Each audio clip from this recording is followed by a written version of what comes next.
हाँ 46 ये सारा जो है ना वो बता रहा है कौन सा भी arrest escape and रीटेकिंग।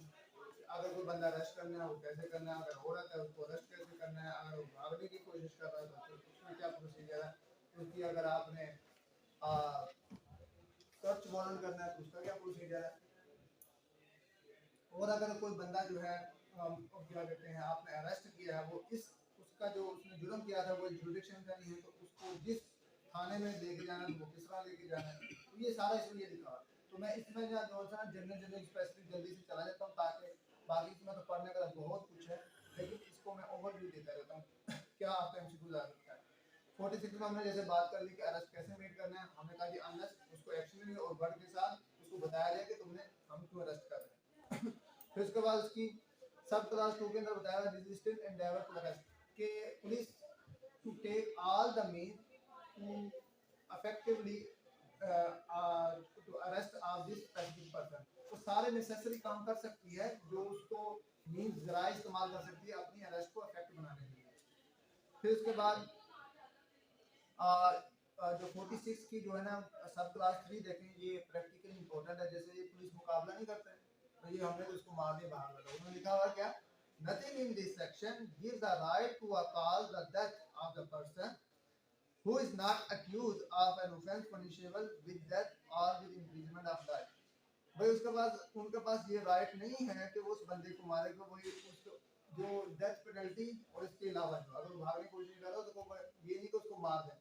Death penalty वाला जो है या उसमें 302 का मुकदमा है, जैसे 376 है जिसमें डेथ पेनल्टी है, इसके अलावा जो है तो उनके पास इख्तियार नहीं है, तो फिर वो क्या करते हैं कि हमने सेल्फ डिफेंस में मारा कि वो जवाबी कार्रवाई मारा, इस तरह उसको पेंट करके इस तरह कलराइज करके पेश करते हैं।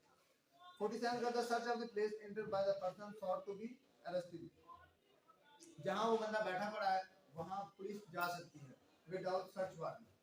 कोई आपके पास सर्च वारंट है, अरेस्ट वारंट है और वहां बंदा आपने अंदर बैठा रखा है, हमने उसको पकड़ के ले जाना है, तो यहाँ से ये निकला कि आपके पास ज्यादा सर्च वारंट लेने की जरूरत नहीं है। जब आपके पास अरेस्ट वारंट है और उस अरेस्ट वारंट से आपने एग्जीक्यूट करना है, लिखा नहीं necessary all the means perfect बनाने के लिए, वो अंदर बैठा पड़ा तो आप जा सकते हैं अंदर। फिर उसके बाद आगे रीजन टू बिलीव आपको है कि भाई इधर ही बैठा पड़ा। फिर उसके बाद procedure where the ingress is not obtainable.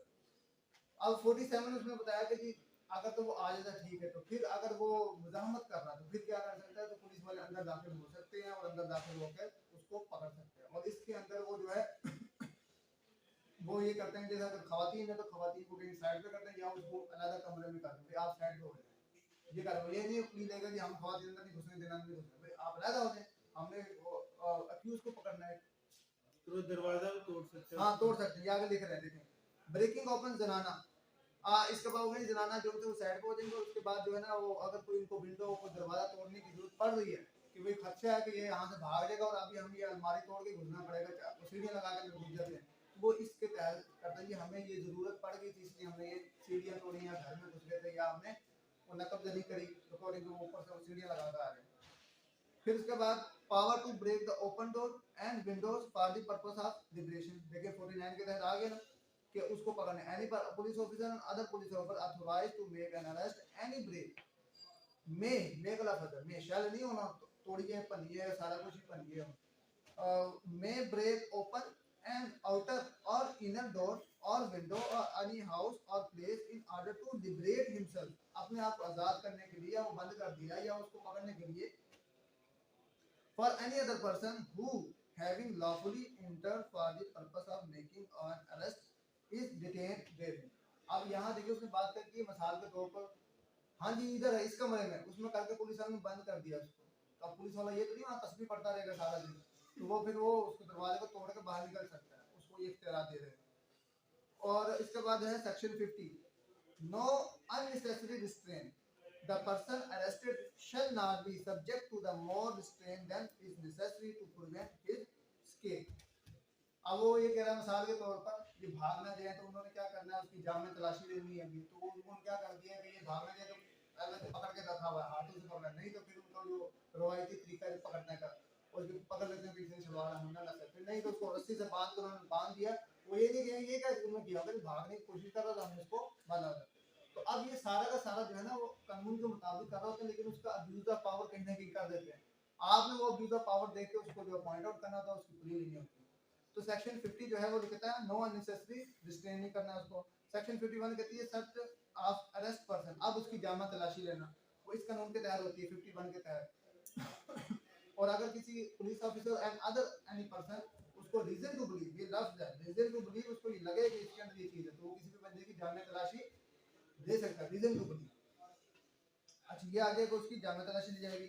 फिर कैसे ली जाएगी आगे बताया हुआ है कि वहाँ जो है वो जो वहाँ के अहले इलाका के मकीन होंगे, दो बंदे उनके सामने वो लेगा, और उसके बाद वो जो पंचनामा बनाते हैं उस पर जो रिकवरी होती है, जैसे उससे मोबाइल लिया, 200 रुपये लिए, घड़ी पहनी हुई थी, ये सारा कुछ, फिर उसको लिस्ट बनाएगा और वो लिस्ट बनाकर दो बंदों के सामने, ये देखो मैं से ये चीज़ निकाल रहा हूँ, उनके सामने करके उनके गवाहों के सामने लेकर वो लिस्ट बना के रख देगा। और जब वो बंदा जो है वहाँ से छूटेगा तो वो उनको वो चीज़ें वो देना लाजम है। ये नहीं कि घड़ी जो उनसे ली थी उसकी दूसरी जो लाडो की, और जब दे रहा था तो वो पानी न डालने में 50 रुपए की घड़ी दे जा रहा था, तो वो वही देगा जो उसने उससे रिकवर की थी, वो छेड़छाड़ उसके साथ नहीं करेगा। फिर अगर दो गवाहों की गैर मौजूदगी में वो करता है तो उसका वर्दी वो उतर प्ली सकती है। लेगा ना उसकी, क्यों कहाँ कर रहे थे, जंगल में पकड़ा था, फिर वो कहेगा जी हम दो सरकारी में पुलिस कांस्टेबल मेरे साथ, उनको मैंने गवाह बनाया। अगर वो मोहल्ले में करा तो मोहल्ले में बंदे रहते हैं ना, और दिन सिर्फ वहाँ भैंसे और हमें और कुछ नजर ही नहीं आता, मकान खाली के साथ, तो वहाँ से कोई भी दो बंदे जो है वो लेकर उनके शिकायतों को उनको बनाएगा। अच्छा इसके बाद जो है मोड ऑफ सर्चिंग वुमेन, अब वुमेन आ गया, पहले हमने बंदे का बात कर रहे थे, ये कौन से सेक्शन के तहत हो रहा है, 52 के तहत हो रहा है। इसको इस तरह 52 के तहत हो रहा है, तो who whenever it is necessary to cause a woman to be searched, जब जरूरी हो, ऐसे नहीं किसी को सर्च करने लग जाना। The search shall be, यहाँ shall आएगा, मैंडेटरी कर दिया मैंने, be made by another woman, औरत ही कर सकती है, इसके अलावा कर ही नहीं सकती, चाहे उसने जो सी ना उसके अंदर उसने चर्च जो है बांध के शापर पूरा रखा हुआ है, तो वो उसको हाथ नहीं लगा सकता जब तक के वुमेन ना उनके पास, और कांस्टेबल लेडी कांस्टेबल को साथ लेके जाता है, अगर नहीं तो वो फिर वायलेशन कर रहे हैं। Will strict regard to decency, उसकी मतलब उसका रस्म रवाज के मुताबिक जो है ना वो देखा जाएगा, उसको पर्दे में ले जाकर साइड पर ले जाकर वहाँ किसी ऐसी जगह पर जहाँ जो है कोई मर्द की जो है निगाह ना पड़ रही हो, वहाँ लेडी कांस्टेबल उसकी जामे तलाशी देगी। ऐसे सरेआम नहीं ले लेगी, हाँ औरत लेगी, औरत भी सरेआम नहीं लेगी, औरत भी उसको साइड पर लेके जाएगी और उसका ख्याल रखेगी कोई बंदों की नजर ना वहाँ पड़ जाए, तो फिर उसकी जामे तलाशी लेगी। इसके बाद आ जाए 53 power to see the offensive weapon, जो से जो हथियारों से रिकवर करते हैं और मजबूती बनाते हैं उसकी, तो वो इसके तहत बनाते हैं 53 के तहत। फिर ये 53 है examination of the person accuse of the rape, ठीक है, अगर ये स्पेसिफाई कर दी तो उसको किस तरह करना है, क्योंकि वो उस वक्त एक ट्रॉमा में होता है, वो ये नहीं कि वो अपनी जैसी कानूनी कार्रवाई पूरी करनी है सीधी करनी, वो एक ट्रॉमा के अंदर है, वो उसे लिखवा जी आपके साथ क्या हुआ क्या हुआ क्या, वो क्या बताए। तो इसके लिए हसास ये कि वो उसका बाप भी लिखवा सकता है, उसको थाने जाने की जरूरत नहीं है, थाने वाला अगर वो लेडी कांस्टेबल उसके वहाँ घर में आएगी, जिस रूम में है वहाँ आकर उसका ध्यान लिख सकती है, जो भी करें उसके सूटेबल नहीं है।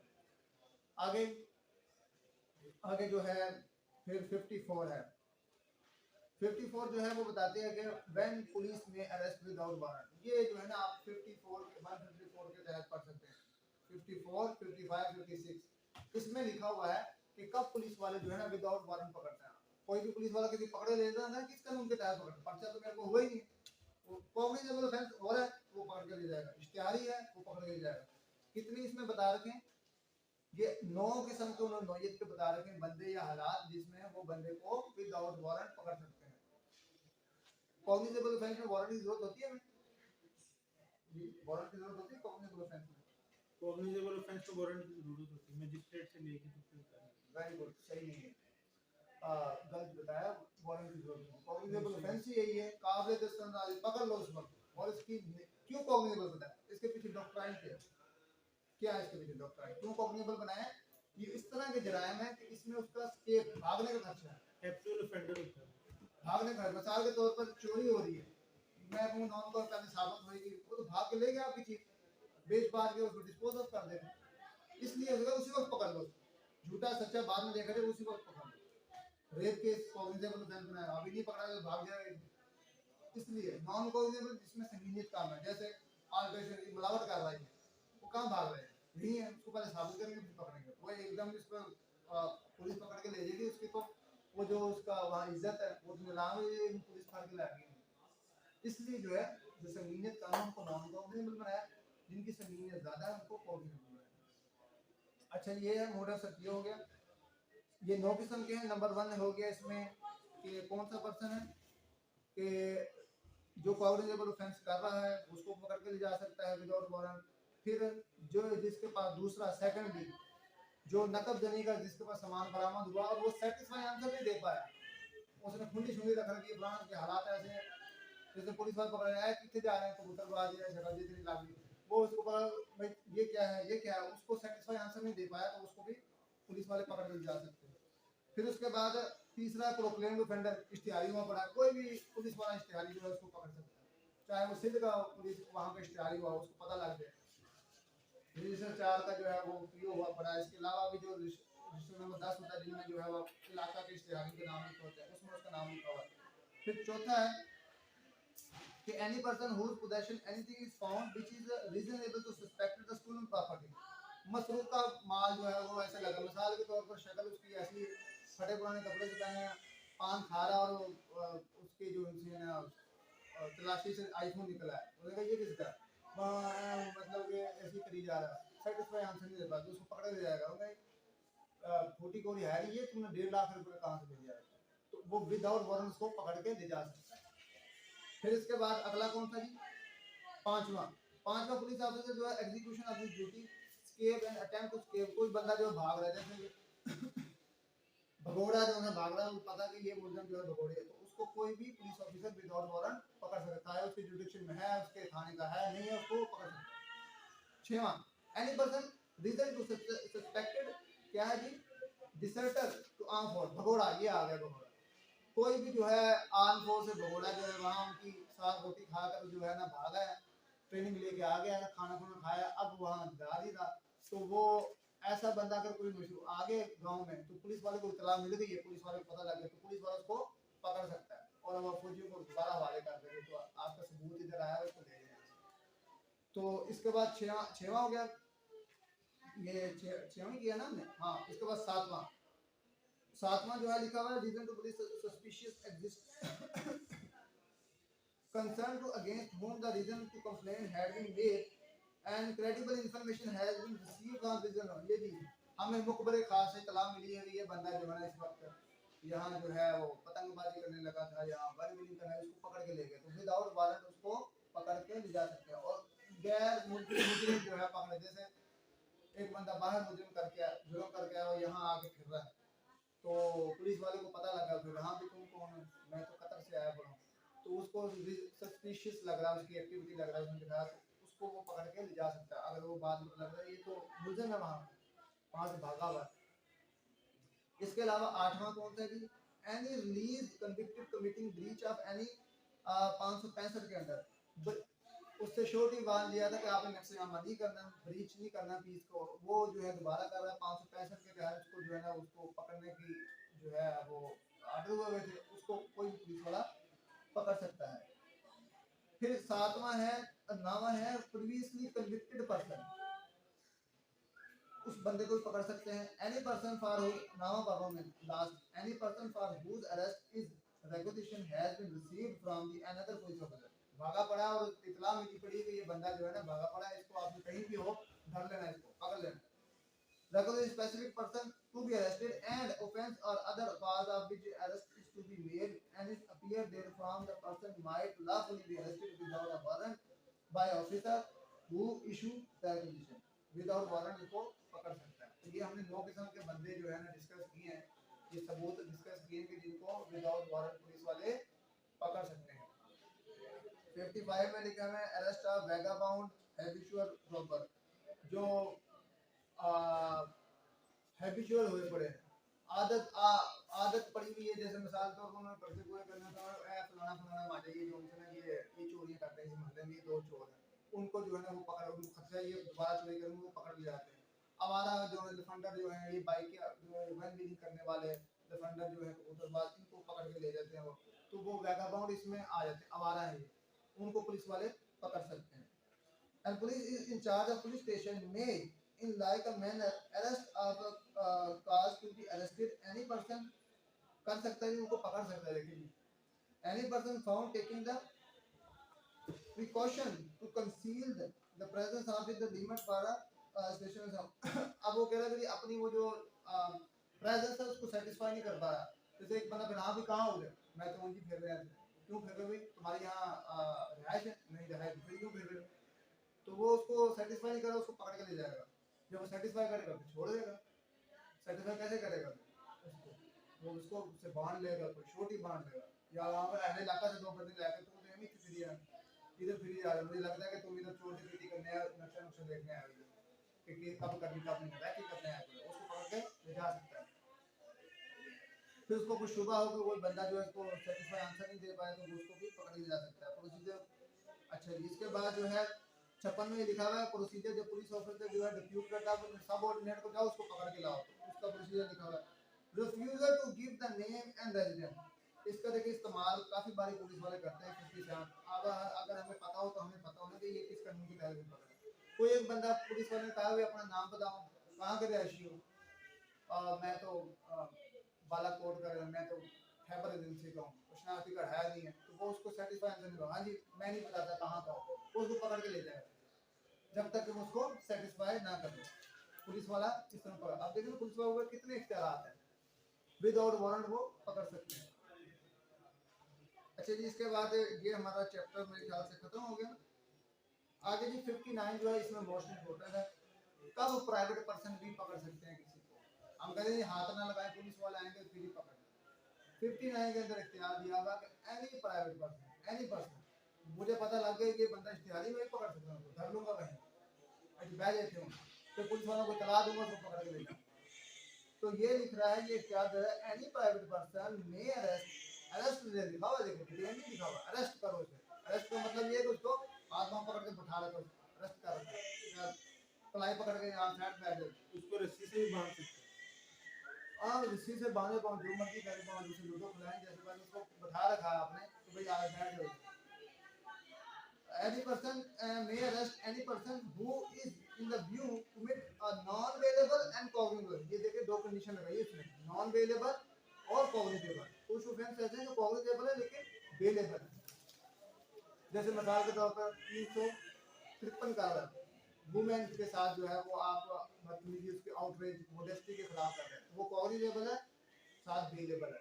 लेकिन 353 ए जब उसके कपड़ों को या उसको वो फाड़ने की कोशिश कर रहा है तो वो कॉग्निजेबल भी है, नॉन वेलेबल भी है। ऐसे ऑफेंस जो कॉग्निजेबल भी हो और नॉन वेलेबल, मिसाल के तौर पर चोरी जो है, थेफ्ट जो है वो कॉग्निजेबल भी है और नॉन वेलेबल भी, नॉन वेलेबल सजा चाहे उसकी 3 साल है लेकिन नॉन वेलेबल। तो उस तरह का काम, जैसे कोई बंदा जो बाजारों चोरी कर रहा है, किसी का मोबाइल या किसी का नीचे से माल का चोरी कर रहा है, चोरी कर रहा है, तो वो उसको आप वहीं पकड़ लें, ठीक है, कर रहे तो वो प्राइवेट पर्सन उसको पकड़ सकता है, ठीक है जी। जब तक वो जो है पुलिस वाले का इंतजार करेगा, तो आप ये तो इसका नहीं है काम कि वो उसको पूरा क्लेम ऑफेंडर जो है वो तो इश्तिहार है, वो तो बंदा पूरा ट्रेंड होएगा, आम बंदा तो हाथ ही डाल लेगा। अब ये नहीं कि वो फौरी तौर पर 15 की इतला कर देगा और उनके हवाले कर देगा, ये नहीं सारा दिन उसके साथ ही लगा रहेगा, लो मैं मुझे आज अथॉरिटी मिल गई 59 के तहत, अब मैं तुम्हें अरेस्ट करूंगा, फिर इंक्वायरी करूंगा, इन्वेस्टिगेशन करूंगा, मैं उसकी जान को थानेदार बनाऊंगा। बस उसका काम ये, वो पकड़ के पुलिस वालों को हवाले कर देना, एक अपना अच्छे शहरी का सबूत देना।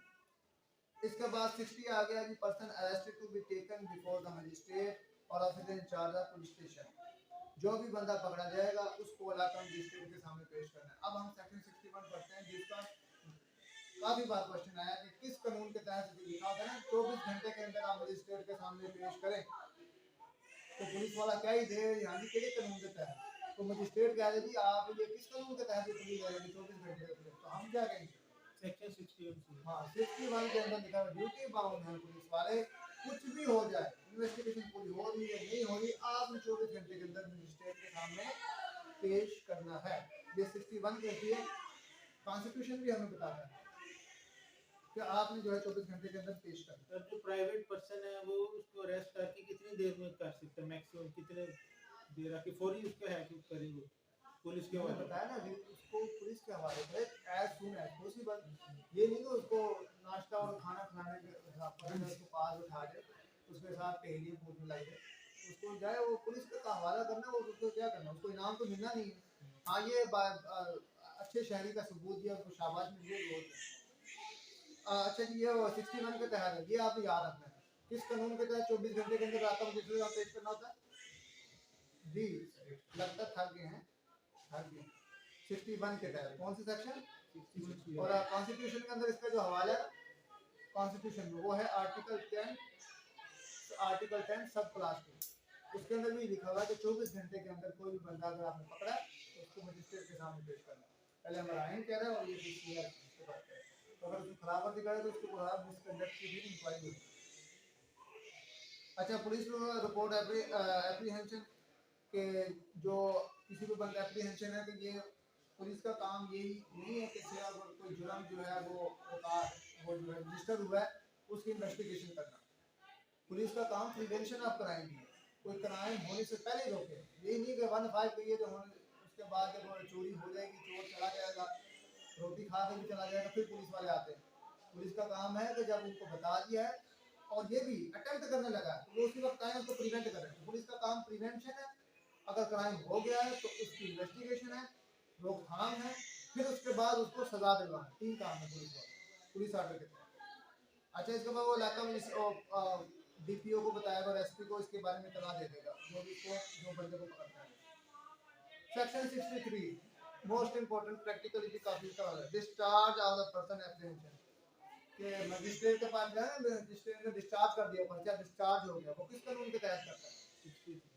ये 63 के तहत है। लिखा हुआ है नो पर्सन भी पढ़े, मेरे यहाँ तो लाइट कम हो गई है। No person who has been arrested by a police officer shall be discharged except on his own bond or on bail or under the special order of a magistrate. अगर ये अगले फ्रंट पे आना तो front पे आ जाएगा, नजर नहीं आ रहा था ये। आवाज का मसला खत्म हो जाएगा। अच्छा, ये विचार लिख दिया ना, देखिए नो पर्सन हु कौन? अच्छा, लिखा हुआ no person who has been arrested और police officer shall be discharge, shall mandatory लिखा है एक्सेप्ट सिवाय ऑन हिज ऑन बॉन्ड, अपना जाति में चलकर देकर, ऑन बेल या उसको प्रीएस्ट या उसे करवा दिए, under special order of the magistrate. Special order क्या गया, इसको डिस्चार्ज कर दीजिए। ये जो आजकल इतने ये हो रही है, FIR हो रही है, पकड़ाए नामा रजिस्टर नहीं करवाए, डिस्चार्ज हो जाते हैं, पतंगबाजी वाले ये डिस्चार्ज हो जाते हैं, ये 279 वाले जो कि ये ट्रैफिक वार्डन है वो भी डिस्चार्ज हो गया, तो वो 63 के तहत कर उसके पास पावर है। और ये जो डिस्चार्ज का ऑर्डर है ये एडमिनिस्ट्रेटिव ऑर्डर होता है, इसके खिलाफ ये जुडिशियल ऑर्डर नहीं है, जुडिशियल रेमेडी नहीं इसके खिलाफ। इसमें फिर आपके पास या तो रिट है या 561A के तहत अब इनहेरेंट पावर जो है इस्तेमाल करते हैं।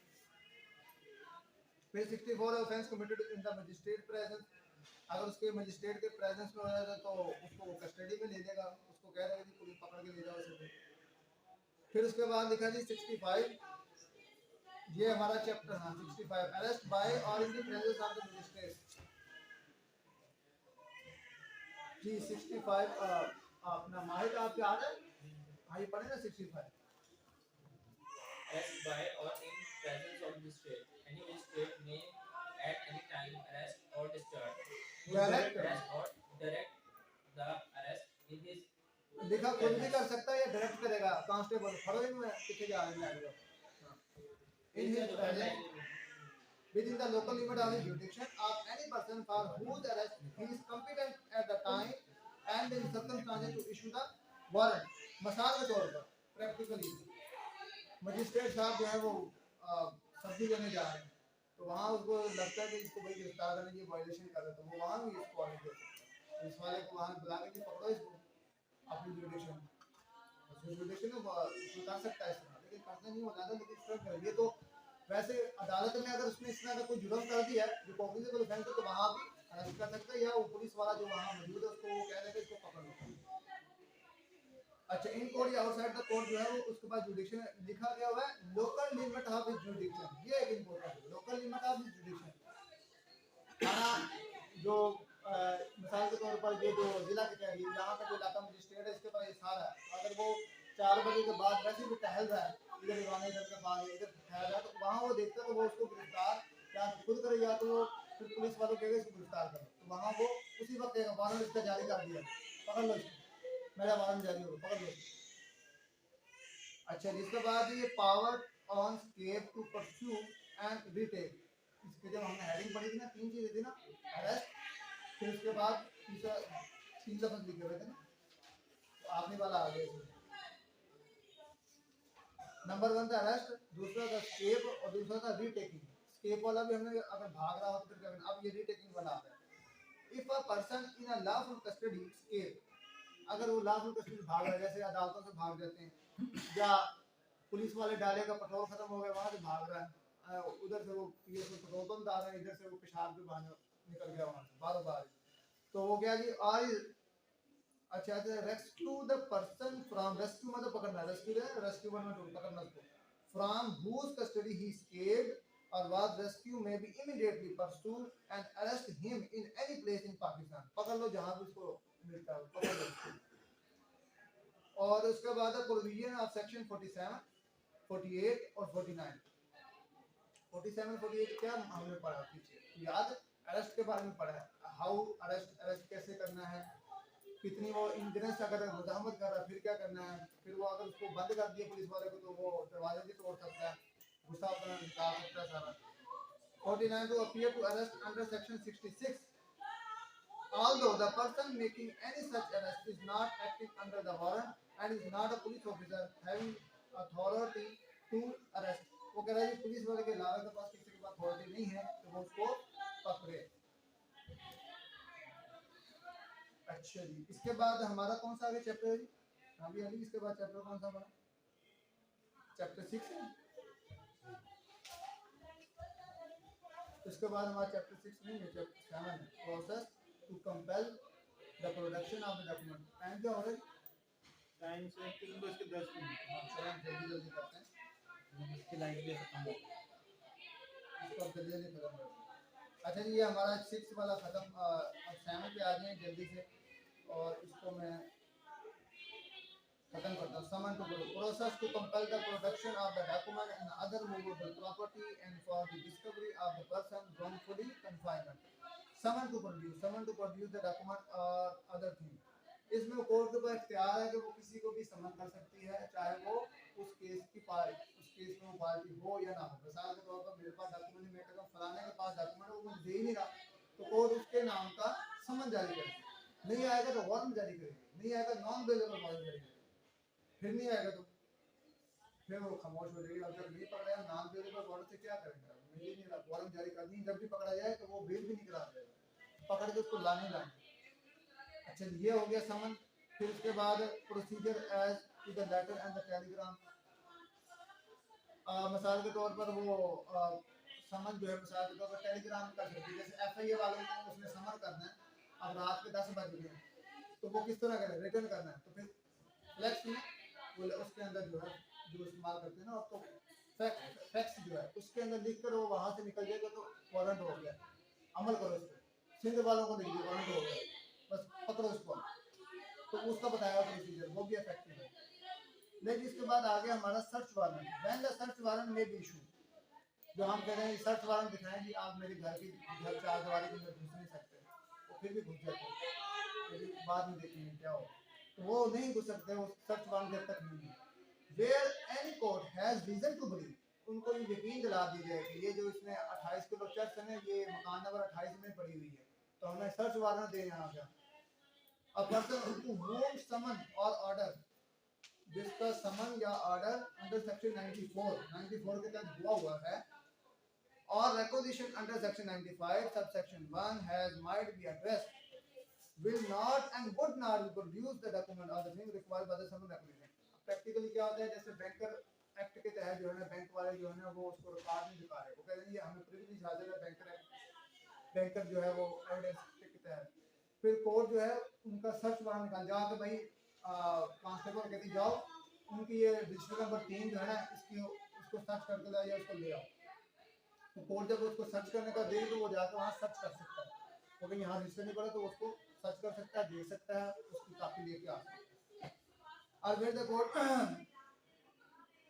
This power is not in the civil law. जी मैंने इसमें लिखा हुआ है कि ये पावर जो है सिविल के अंदर नहीं, सिर्फ क्रिमिनल के अंदर। अच्छा, इसके बाद जो है order 5 rule 15 power to restrict the warrant the court में if it is it so specify the warrant the particular place and particular form inspection shall extend the person charged the execution of such warrant shall be searched inspect only the part and place। Extend भी कर सकती है, specify भी कर सकती है, कहीं पूरे घर का नहीं, हमने इसका देना है लेडीज बाथरूम, सिर्फ लेडीज बाथरूम का अगर मिला तो फिर लेडीज बाथरूम का ही वो सर्च कर सकते हैं, स्पेसिफाई करेंगे।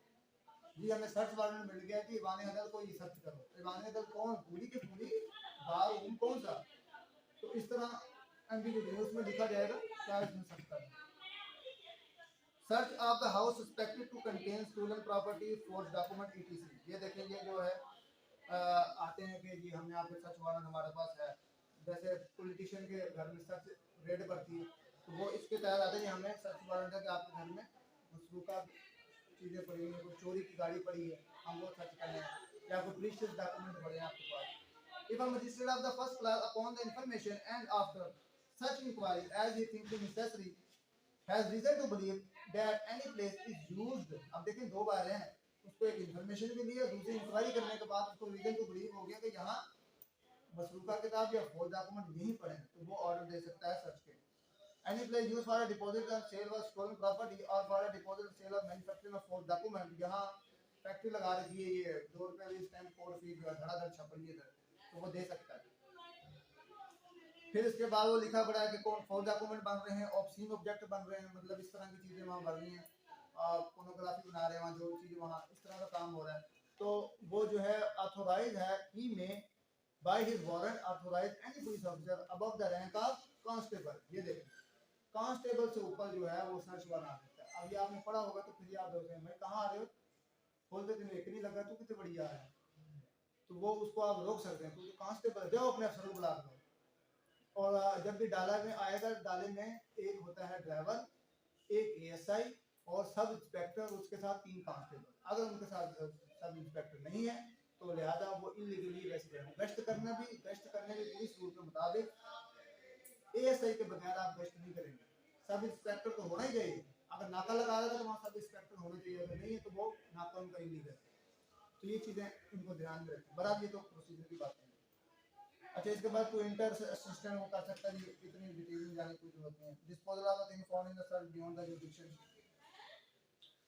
when the execution of the search warrant at any place beyond the local limit of the jurisdiction of the court which issue the same any of the thing with the issue that is made found and together same paper पे वगैरह। ये अगर search warrant beyond the जुडिक्शन क्या दे सकता है इलाका magistrate, अगर उसको लगता है रीजन टू बिलीव ये चीज वहां पर, अब ये नहीं पुलिस वाले आगे पैर जल जाने के इसके नहीं आ रहा, तो उन्होंने कहा था अगर वहां जुडिक्शन यहाँ तक है माल्टा उनकी, तो वो अगर कैंट के वहां पड़ा हुआ तो ये जो है वो दे सकता है। इस बुनियाद पर ये इसका कंडक्ट इसका ये एक्ट इलीगल नहीं करा दिया जाएगा कि जुडिक्शन नहीं। लॉजिक ये ना कि वो चीज पड़ी तो ले आए, उनके पास वो तो था ना, उनके वारंट तो था, अगर वो जुडिक्शन नहीं लेकिन मकसद वो जस्टिफाई कर रहे हैं, हमें पता था जस्टिफाई बाय लॉ, अगर वो कर रहा है जस्टिफाई बाय प्रिविलेज में तो उसका वो कंडक्ट जुर्म नहीं माना जाएगा। अच्छा, इसके बाद आगे छोड़ दें, डायरेक्ट आए सेक्शन 100 पर। लो सेक्शन 100 पढ़ें फटाफट। Search for persons wrongfully confined. If any magistrate of the first class has reason to believe that any person is confined under such circumstances that the confinement amounts to an offence, he may issue a search warrant. Confinement amount to offence, ये वाली confinement अंदर वो बिरयानी खा रही है और वो कहीं इसको तो हद से बेजा में रखा हो, अमाउंट टू ऑफेंस हो रहा हो, हद से 342 लग रही हो, 340 लग रही हो, इसको पकड़ के बैठा रखा है, 365 भी लग रही हो, ऑफेंस तो क्रिएट हो रहा हो, ऐसे नहीं मैं इधर बैठा पड़ा ये नहीं, ये इसको बता ऑफेंस। आगे he may issue a search warrant and the person to whom search warrant is directed may search for the person so confined, and such search shall be made in accordance therewith, and the person if found shall be immediately taken before a magistrate who shall make such order as in the circumstances of the case seems proper। हाँ, और इसको practically यहाँ लिखा हुआ है magistrate of first class, if any magistrate of first class है, if any कोई भी इलाका मजिस्ट्रेट के अलावा भी कर सकता है, और क्या ये दफ़ा 100 का जो वारंट निकलता है, अगर आप फैमिली केस को देखें ना तो वहाँ दफ़ा 100 के वारंट निकलते हैं। जाओ इस बच्चे को पकड़ के लाओ, इसने इसको डिटेन किया हुआ, तो वो पकड़ के लाते हैं। तो वो अपने किसमें जुरिडिक्शन में दे सकता है, इसके अलावा नहीं दे सकता। मिसाल के तौर पर उसने मजिस्ट्रेट ने दफ़ा 100 का वारंट निकाला कि मॉडल टाउन की जुरिडिक्शन में जो है ना घर नंबर फलाना मॉडल टाउन के अंदर जो है ना 56 बी के अंदर एक बेटी जो है ना इसकी डिटेन की, पकड़ के लाओ। वो वहाँ से हिजरत करके ले आता है कैंट की जुरिडिक्शन। तो वो पुलिस वाले वो दफ़ा 100 का वारंट ला के कैंट नहीं आ सकते। कैंट आएंगे कहेंगे यहाँ कहाँ लिखा हुआ है, ये तो लिखा हुआ वो वाला घर का मॉडल टाउन का, तो वो फिर फेल हो गया। तो दफ़ा 100 का वारंट इसमें ये निकलता है कि जो कोई बंदा उसको डिटेन किया हुआ तो उसको वो कहते हैं प्रोड्यूस करो बिफोर द कोर्ट। और अगर इससे ऊपर हो फिर हाई कोर्ट करती है, हाई कोर्ट को पूरा सीधे इख्तियार है ना, फिर हाई कोर्ट इसको वारंट निकालती है। अच्छा जी, ये इसके बाद हमारा हो गया person charge disclose person search to be made in the presence of witness. ये 103 इसको टिक लगा लें डबल। सारे मंशियात के केस में दफ़ा 103 की हम लिखा था कि इसने खिलाफवर्जी की है, इसने खिलाफवर्जी की, क्या है ये खिलाफवर्जी, पढ़ें जी इसको पढ़ें बस, इसको पढ़ने की जरूरत है, आपको काम भी आएगी। और जितने भी इसके क्रिमिनल के केस हम दफ़ा 103 का बार बार हवाला देते हैं, पढ़ें इसको 103 क्या कहते हैं। Search to be made in presence of witnesses. Ji Before subsection 1, before making a search under this chapter, the officer or other person about to make it shall call upon two or more respectable inhabitants of the locality which the place to be searched is situated to attend and witness the search and may issue an order in writing to them or any of them so to do.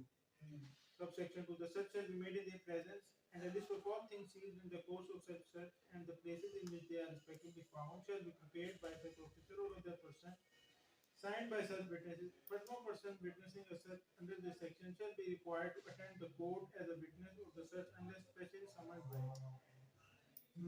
जी भी इसकी समझ लगी। आगे में चल रही है।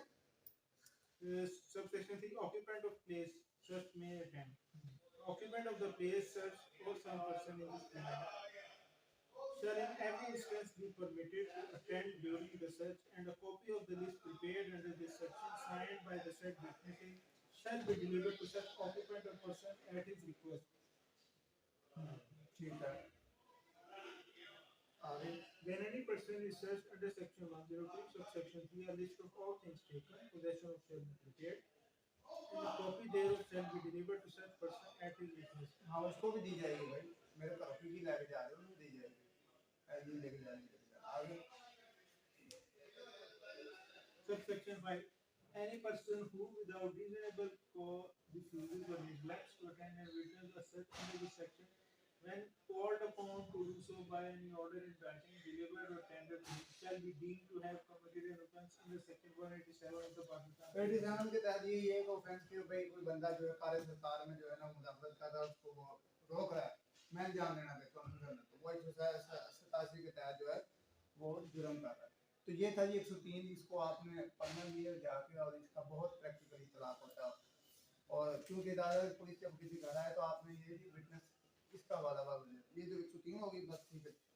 हाँ जी आगे हमारा कौन सा जी शुरू हो रहा है चैप्टर 6 चैप्टर 7 है 8 है 5 6 7 8 ये वाला जी वो शुरू हो गया। इसको आपने सुना होगा बार बार कि जी वो जो है prevention of हाँ उस बात की कुंजा लगा दी है 107 और 151 कि ये जो है ना यहाँ दंगा फसाद कर रहे थे, नक्सियामा का जो है ना वो सबब बन रहे थे।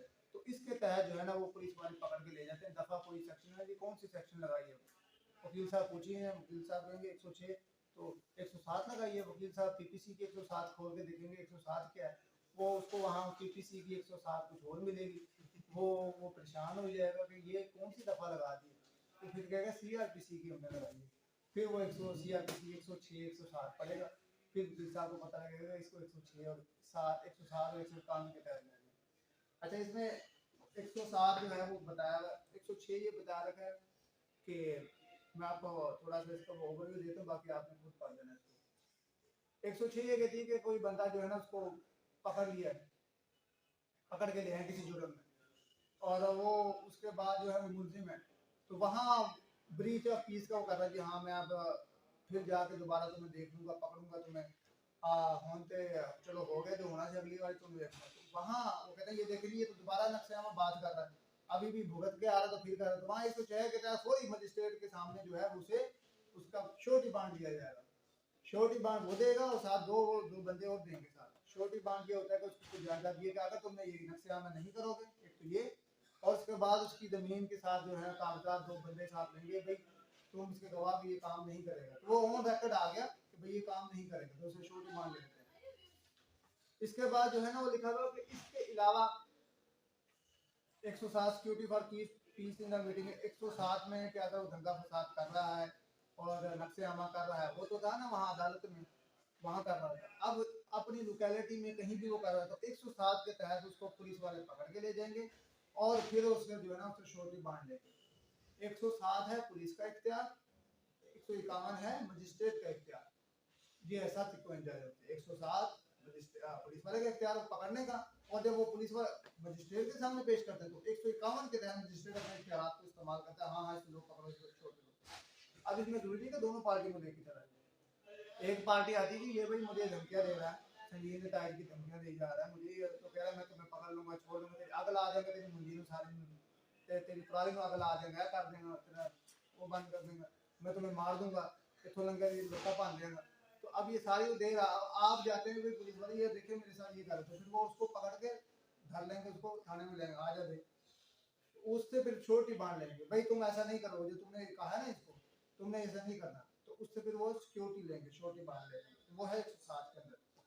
108 के अंदर जो है वो security for good behaviour from the person seditious matter, ये वो बगावती जो है, जैसे मिसाल को मौलवी जो है शोर मचा रहा है, लोग अमेरिका कुत्ता दिल्लाई इस तरह करी जा रहा है, और फिर ये कह रहे ये पाकिस्तान का वज़ीर आज़म है, ये ठीक नहीं है, और वो लोगों को इश्तियाल अंगेजी में बरगला और उनको उनके जज्बात को जो है वो भार रहा है, तो उसको वो पुलिस वाले कभी कभार देखें वो जलसे में आ जाते हैं और वो पुलिस मौलवी को पकड़ के ले जाते हैं, तो वो 108 के तहत पकड़ के ले जाते हैं, ये तुम कर क्या रहे हो। दूसरा लाउड स्पीकर एक्ट के तहत पकड़ते हैं कि इसने लोगों के कान फाड़ रहा है, तो उसके तहत उसको पकड़ के ले जाते हैं। 108 के तहत कोई भी सेडिशियस जो है वो ऑफेंस के लिए उभार रहा हो, किया नहीं उभार रहा है, तो उसको 108 के तहत पकड़ लेते हैं। फिर इसके बाद 109 security for good behaviour from, जी ये देखें whether and the suspected person, ये अब इसमें सारे बाइकिया वाले, वन व्हीलर और सारे जो उनसे हैं, इसके बाद पतंगबाज, ये जो हुल्लड़बाजी कर रहे होते हैं सारे और खड़े पे बैठ के हाँ हाँ हाँ कर रहे होते हैं, तो उस तरह के बंदों को पकड़ के ले जाते हैं। तो वो जो आवारा बंदों को पकड़ के लेके जाते हैं वो 109 के तहत पकड़ते हैं। 109 के तहत पकड़ के ले जाएंगे, अगर उनको उनकी वो रजामंदी पूरी नहीं करता तो फिर वो कहते हैं खाली बिल्कुल, फिर वो मजिस्ट्रेट के सामने पेश कर देते हैं उसको, मजिस्ट्रेट क्यों पकड़ा इसको, वही आवारा जो है फिर रहा था, इसको हमने पकड़ लिया। तो ये जो भंगी चर्सी वो इसमें आ गया, भंगी चर्सी तो फिर अगर वो भंग वाला तो फिर वो तो ऑफेंस बन गया ना उसमें, नारकोटिक्स में चर्सी है तो फिर चर्च वाला बन गया। भंगी चर्सी जो उनसे ना वो क्या कहते हैं वो ऑफेंस करेगा तो फिर बनेगा ना। आवारा ये फिर रहा था, लोगों को खदशा है कि ये जो है ना ये कोई ऑफेंस ना क्रिएट कर, जैसे चर्च बेचने का कर ना दे, ये कर सकते हैं, तो उसमें पकड़ तुमने ऐसा नहीं करना, चर्च नहीं बेचनी, अच्छा बच्चे बन जाओगे, चर्च नहीं बेचनी, या तुमने ये चोरी नहीं करनी, या ये हुल्लड़बाजी नहीं करनी, ये जो जो सिलेंसर उतार के जो है ना वो कर रहे होते हैं 14 अगस्त में पकड़ के ले जाते हैं ना पुलिस वाले, तो वो इस कानून के तहत पकड़ते हैं। या ऊंची आवाज में म्यूजिक सुन रहे बोल रहा है जिस पर नॉइसेंस के आ रहा है उसको भी ले जाते पब्लिक न्यूसेंस, उसमें पब्लिक न्यूसेंस में लेके जाते हैं, उसमें भी ले जाते हैं, सही है, उसमें भी ले जाते हैं उसको, तो वो उससे फिर क्या कहते हैं जी श्योरिटी ले लेते हैं। 110 जी surety for the good behaviour from the habitual offender. अब हैबिचुअल ऑफेंडर आ गए, पहले थे वैगाबॉन्ड आवारा, उससे पहले थे मौलवी साहब सेडिशन मैटर, इसके अलावा भी कोई भी और मौलवी साहब तो नहीं, इश्तिहार वीडियो और भी कोई कर सकता है, और इसके अलावा पहले बराबर मुजरिम आ गया, तो अब आ गए ऑफेंडर, हैबिचुअल ऑफेंडर जो आदि मुजरिम है, जिनको पता होता है ये रजिस्टर नंबर 10 और 11 होता है जिसमें पुलिस वालों ने आदि मुजरिमों के नाम लिखे होते हैं, जब उनके पर्चे नहीं पूरा तो फिर उनको पकड़ के ले आते हैं, भाई हमें खदशा है कि तुम ये काम ना कर लो, फिर उनसे श्योरिटी बांध लें, नहीं मैं नहीं करता, फिर मैं नहीं करता, उससे फिर श्योरिटी बांध लेते हैं। फिर इसके बाद जो है 112 ऑर्डर टू मेक, ऑर्डर कैसे मेक करना है, फिर समन कैसे करना है, वारंट जो है अगर मजिस्ट्रेट के सामने पेश कर दिया तो फिर किस तरह करना है, सारा प्रोसीजर लिखा हुआ है। इंक्वायरी एट द ट्रांसमिशन, मिसाल के तौर पर एक बंदे ने इल्जाम लगा तो दिया है कि मुझे खदशा है कि ये मुझे संगीन धमकी दे रहा है, मुझे खदशा है कि मेरी फसल को आग लगा देगा, तो और उसने अदालत में ये जो उसकी दरखास्त दे दी है, तो अदालत फिर समन करेगी, दूसरे बंदे को राइट देगी, हाँ भी इसको भी तो सुन लें, ये जो दूसरा है बंदा जो है, जो इसका ताया है, मामा है, वो जो इनको धमकियां दे रहा है, तो उसको भी तो सुने हम कि आया कि ये इसकी भी तो नहीं, कि वो बेचारा मासूम है, वो तस्वीर पढ़ने वाला बंदा है, उसको इल्जाम नहीं लगाया जा रहा, भाई आप ही आग लगा दो, फिर वो बताएगा नहीं नहीं मैं तो ऐसा कोई काम करने वाला, ये तो झूठा मेरे को इल्जाम लगा रहा है, ये तो इसका खुद इसकी नीयत थी ऐसे कि आग लगा के अपनी मुंजी पे मेरे को इल्जाम लगा देना, ये तो खुद इस तरह का काम कर रहा था, फिर कोर्ट की ये तो मामला ही उल्टा हो गया, तो ये 117 के तहत जो है इंक्वायरी कर सकती है कोर्ट। फिर ऑर्डर टू गिव सिक्योरिटी 118 में ऑर्डर दिया जाएगा, फाइनल ऑर्डर कोर्ट देगी, किसने देना है, श्योरिटी बॉन्ड किसने देना है, इसने देना है, इसने देना है, इसमें consent of the bond, commencement of the period with the surety required, कहां से रिक्वायर, कब उसका टाइम लिखता है कि तुमने इतने तहत जो है ना ये काम नहीं करना, उसके बाद फिर उसकी श्योरिटी वापस भी तो देनी है ना, वही लास्ट में उन्होंने श्योरिटी बॉन्ड ये ट्रैक्टर की बेच रही इसमें श्योरिटी, अब वो ट्रैक्टर वो आगे बेच भी नहीं सकता ना जब उस पर ये लग जाएगी मोहर, तो उसके बाद फिर उसकी वो श्योरिटी को कैंसिल कर देते हैं, अब तुम्हारा ट्रैक्टर जो है, वरना वो श्योरिटी में जो दिया होता ट्रैक्टर या जो भी रजिस्ट्री के कागज उस पर मोहर लग देती है, ना वो आगे बेच सकता है ना वो कुछ कर सकता है। Power to reject the surety, अब ये जो ऑर्डर होती है, ऑर्डर देगी भाई इसकी जो श्योरिटी है इसको रिजेक्ट कर दीजिए, ये भी एक अपीलेबल ऑर्डर है, जो हमने पढ़ी है अपीलेबल ऑर्डर। फिर इसके बाद appeal before the session court होती है इसकी, ये आ गया इम्प्रिजमेंट फॉर डिफॉल्ट सिक्योरिटी नहीं दे रहा तो उसको इम्प्रिजमेंट कर देंगे, कितनी है वो एक्सपायर हो लिखा हुआ है कि जब तक वो श्योरिटी नहीं देगा।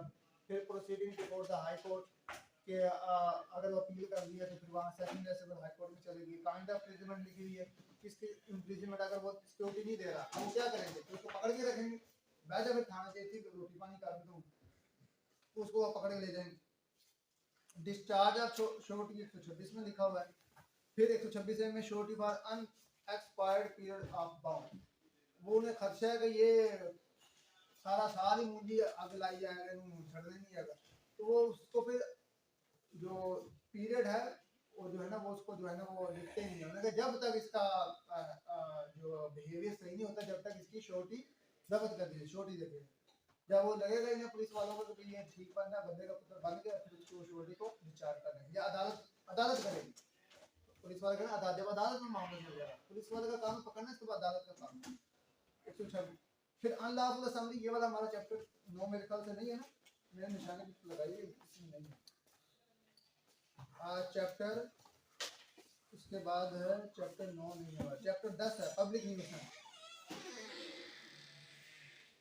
ये आ गया पब्लिक न्यूसेंस 133 के तहत, इसका इतलाक भी आप कर सकते हैं, conditional order for removal of public nuisance create हो रही है, एक बंदा जो होता है ना वो सड़क पर तक खड़ा कर दिया और वहाँ से बजरी उतारी जा रहा है, लो जी मेरा घर बन रहा है, सबको पता लग रहा है इसका घर बन रहा है, चौधरी साहब का घर बन रहा है, चौधरी साहब ने जो है सड़क बंद करके पब्लिक न्यूसेंस क्रिएट कर रखी है, पीछे सारी बच्चों ने स्कूल जाना है 9 बजे में 11 बजे तक वहीं लाइन में खड़े हैं, वहीं ये आगे भी बजरी उतर रही है, तो ये पब्लिक न्यूसेंस क्रिएट है, तो आप फौरी तौर पर जो है रकम जिसको दरखास्त देंगे वहाँ से ऑर्डर लेंगे, वो प्रोहिबिट उसको जो है कहेगा इसको यहाँ से रिमूव किया जाए पब्लिक न्यूसेंस को, टेंट लगा के गली बंद कर देते हैं, हाँ हाँ उस पर भी आप जा सकते हैं, तब उजाला उनका तब वो वहाँ फौजगी हुई है, वो समझते हैं कि ये अब सारी जगह हमारी, वो सड़क तंबू लगा के वहाँ कर देते हैं, पीछे लोग सारे डिस्टर्ब हो जाते हैं, अच्छी बात, लेकिन अपना जुडिक्शन में करें तो वो भी पब्लिक लफज बीच में आ रहा है, जिससे आप अकेले ना हो रहे हो, सारे तो जाए जा रहे हैं, आप भी सिर्फ उसके साथ क्लैश हो रहे हैं, नहीं ये इधर से मैंने बोला भाई जगह तो पब्लिक है यहाँ से, तो पब्लिक न्यूसेंस जिससे पब्लिक इफेक्ट हो रही है, आप अकेले ना हो रहे हो, हाँ आप जाएंगे हो अकेले हो रहे हैं तो फिर आप इस तरह से बैठ करें, अकेले हो रहे हैं। अच्छा इसमें ये मैंने बता दी, इसमें पब्लिक न्यूसेंस जो है,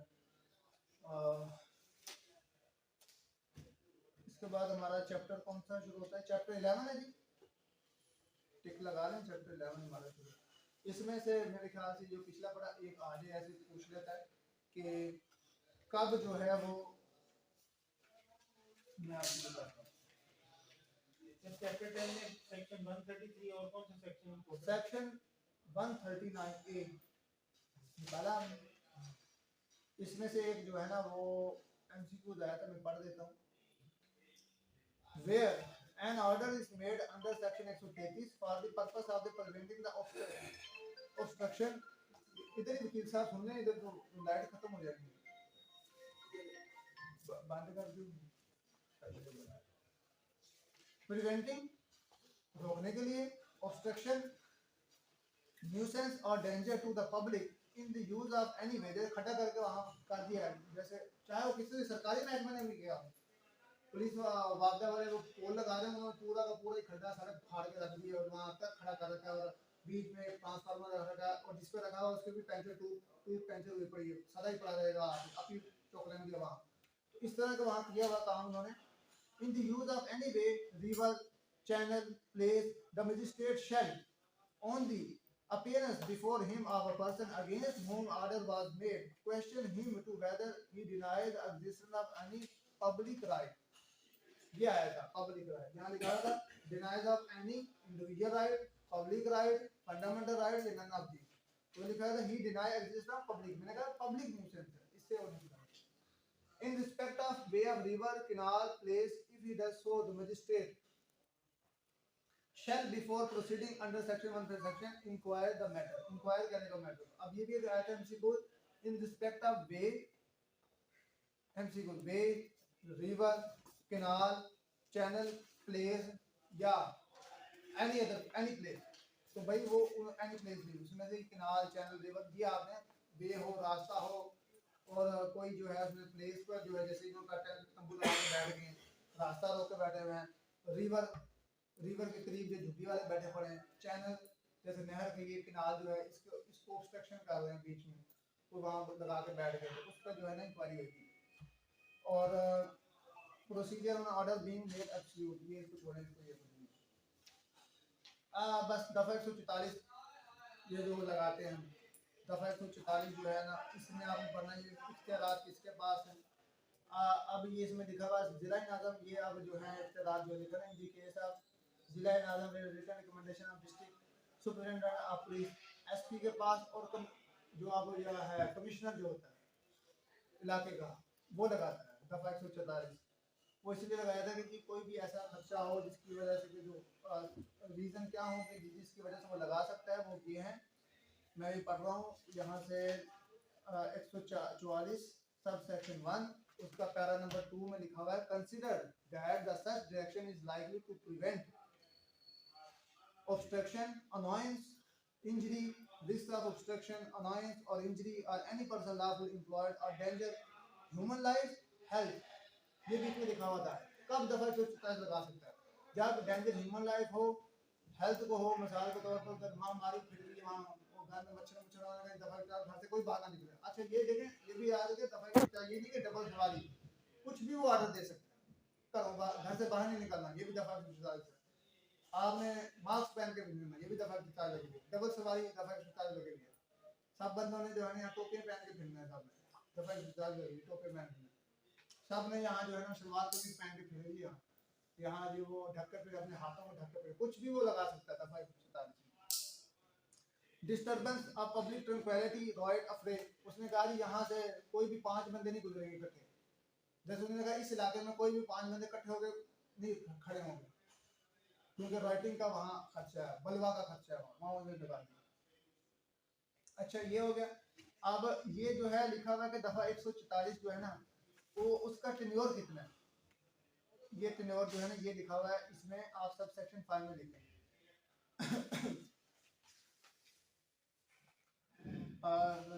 application wholly shall be called in reason हो गया, अनलेस हाँ no order shall be remain, हाँ ये लिखा हुआ है सब सेक्शन 6 में देखें। डिप्टी कमिश्नर जो है डीसी या एसी जो है ना वो ये इख्तियारात होते हैं, 6 को पढ़ें जी, पढ़ें 6 को, ये एक इसमें इंपॉर्टेंट है। No order under this section shall remain in force for more than 2 consecutive days and not more than 7 days in a month from the making date. बस। अब ये आप कोई कहे जी दफा 144 लगी है और उसको उस चीज को 15 दिन गुजर गए, मगर होने के लिए लगी है 7 दिन तक होता है, कानून तो ये कहता है, और जब तक वो एक्सटेंड ना हो, अनलेस आगे पढ़ें, आगे पढ़ें, unless in cases of danger to human life, health or safety or a likelihood of a right or an affray, the provincial government may by notification in the official gazette, otherwise direct. हाँ, official gazette में करेगी या otherwise direct कर देगी। अगर official gazette में नहीं हुआ तो अदरवाइज डायरेक्ट भी कर देगी, वैसी नोटिफिकेशन निकाल देगी। तो इसमें कितने दिन हो गए? Maximum 7 consecutive days not more than, मतलब लगातार 7 दिन से ज्यादा एक माह में 7 दिन से ज्यादा नहीं कर सकते। अनलेस उसमें क्या क्या बताया? ह्यूमन लाइफ सेफ्टी, इसमें अनाउंस नहीं बताया, इसमें डिस्ट्रक्शन नहीं बताया, इसमें ऑब्स्ट्रक्शन नहीं बताया, इसमें वो चीजें नहीं बताई। तो अगर वो पूछ लेता तो आपने लगा देना ये 3 चीजें, हेल्थ हो, सेफ्टी हो, लाइवलीहुड हो, अफरे हो, राइटिंग हो, तो आप कर सकते हैं। तो ये इसमें एक इम्पोर्टेंट था, बाकी इसमें कुछ भी इम्पोर्टेंट नहीं है, बाकी इसको आप वैसे पढ़ लीजिएगा जस्ट फॉर नॉलेज। अच्छा जी, इसके बाद हमारा कौन सा चैप्टर है जी अगला? ये हमारा हो गया है, ये हमारा कौन सा हुआ चैप्टर? चैप्टर हमारा ये 10 हो गया है, 11 भी हो गया हमारा, और अब हमारा 14 है। नहीं जी, 14 आ गया, 154 की कागज आ गई है। हाँ, ये तो बहुत मजेदार है, ये तो हर काला कोट पहनने वाले को पता ही होना चाहिए कि 154 की कागज क्या है। ये FIR है, ये किस कानून के तहत होती है, किस सेक्शन के तहत होती है? 154 किसकी? CRPC, ये आप बोला ना, PPC। और FIR का लफ्ज 154 में इस्तेमाल किया गया। कभी आपने FIR करवाई? आपने कभी नहीं, कभी कोई एप्लीकेशन दी थाने में? जी, आपने दी वो अब्दुल सर? हाँ, मतलब एप्लीकेशन थाने में कभी भी नहीं दिया आपको? आप मतलब ऐसी जगह पर रह रहे हैं जहाँ बड़ा पीस है, जहाँ लोग जो है ऐसे रह रहे हैं, अमन आमा है और सुकून है, महंगाई वहाँ नहीं है, कोई गलत काम नहीं कर रहा, अल्ट्रेशन नहीं हो रही, दुकानदार जो है वो ज़ायद कीमत चीज़ें नहीं बेचता है, रोटी वाला जो है वो रोटी सही बेचता है, दूध वाला जो है वो दूध खालस दे रहा है। ऐसे मालूम में रहते हैं आप कि ये सारे क्राइम हो रहे हैं। तो आपने दरख्वास्त क्यों नहीं दी इसके खिलाफ? कानून करने वाले को तो बिजी ना सब पढ़ता कि ये दरखास्त है ना दरखास्त इस माशरे च रह रहे हैं ਅਸੀਂ पढ़ता कि दरखास्त है ना दरखास्त से पहले ਜਿਹਨੇ देना ਲੱਖ है ना। ਰੁਪਇਆ ਲੈਣਾ ਹੋਵੇ ਮੈਨੂੰ 40 42 ਸਾਲ ਹੋ ਗਏ ਨੇ ਸਪੀਡ ਦਾ ਚ ਲੱਖ ਲੈਣਾ ਹੋਵੇ 4 ਲੱਖ ਉੱਤੇ ਲੱਗ ਜਾਂਦਾ ਮੇਰੇ ਤਾਂ ਲੱਖ ਵੀ ਨਹੀਂ ਹੈਗਾ ਕਿਹੜੇ ਮਾਸ਼ਰੇ ਦੀ ਗੱਲ ਕਰ ਰਹੇ पैसे की नहीं गल हो रही ना, अगर एक पैसे FIR भी हो गरीब कोलों पैसे ला के लाएगा वक्त भी जाया करेगा जमीन आम भी बंदे की लाएगा गल नहीं कर रहा, ऐसे वकील साहब की गल कर, वकील साहब। आज जो ते FIR ਦੀ ਗੱਲ ਕਰ ਰਹੇ ਆ हाँ, FIR तो होई, लेकिन मतलब बारी छाता वाला कराई लेंदा है वकील अगर कराए ना तो वकील की गल कर रहे हैं ना, वकील कराएगा तो ਉਹਨਾਂ ਨੂੰ ਕਰਾਉਣ ਦੀ ਲੋੜ ਹੀ ਨਹੀਂ ਉਹ ਆਪ ਹੀ ਨਿਬੜ ਲੈਂਦੇ लोड है ਉਹਨਾਂ ਨੂੰ आप भी तो वकील बन गए ना। जी सर मतलब ये है कि दरखास्त लिखना तो है ना, वो तो बात की बात है। बिल्कुल सर दरखास्त ही लिखने नहीं आती तो आगे तो पता नहीं क्या बात है। अच्छा जी, 154 को जल्दी से पढ़ लेते हैं इसको। 154 की आपने इंग्रेडिएंट्स पूरे होने चाहिए। जब आपको दिमाग में होगा ना 154 क्या कहती है, फिर आप पुलिस वालों को भी कह सकते हैं। इसमें से MCQ देगा आ सकता है एवरी इंफॉर्मेशन, कौन सी relating to the commission of the cognizable fact, कौन सी इंफॉर्मेशन, साथ साथ इसको मेरे साथ पढ़ें ताकि आपको याद रहे। कौन सी information? Cognizable. Good. If given orally, अगर वो जुबानी दी गई है, officer in charge of the police station shall be reduced to be writing by him, shall be mandatory कर दिया कि तुम लिखो ही लिखो, चाहे मैं झूठ बोल रहा हूँ सच बोल रहा हूँ, तुमने इंक्वायरी नहीं करनी, लिखो ही लिखो। shall be reduced in writing by him और under his direction, उसकी डायरेक्शन में कोई और लिख रहा है, इसको नहीं लिखना आ रहा है या बंदे को लिखना नहीं आता, वो किसी और कहता है कि यार इसकी सुन कर लिख दो। be read over the information, लिखने के बाद उस देहाती या जो अनपढ़ है जिसने नहीं लिखी खुद उसके सामने पढ़ेगा। आपने बाबा जी यही कहा है जो ये मैं लिखा, यही तो बात है या कोई और भी गल रह गई? हाँ हाँ यही बात है। and every such information whether given in writing or reduced to writing, whether given in writing तो खुद आपने लिख के दिए, reduced to writing उससे लिखवाई है, मुहावरों से लिखवा दी है, वहाँ फ्रंट डेस्क पे कोई बैठा है उससे लिखवाई है।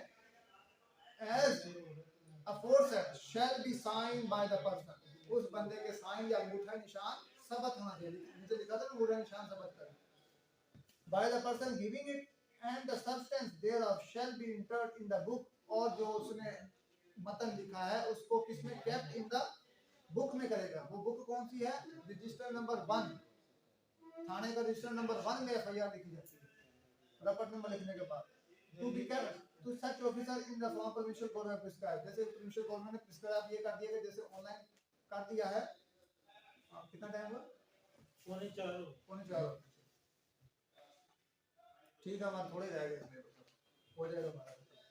अच्छा जी, वो लिखेगा जी डिस्ट्रिक्ट नंबर 1 में लिखेगा, और आप जो provincial government as may be describe, मिसाल के तौर पर आप वो जो है फ्रंट टैक्स आ गए हैं, वो आपको ऑनलाइन जो है वो करके देते हैं, और उसके बाद ऑनलाइन एफआईआर आ जाती है।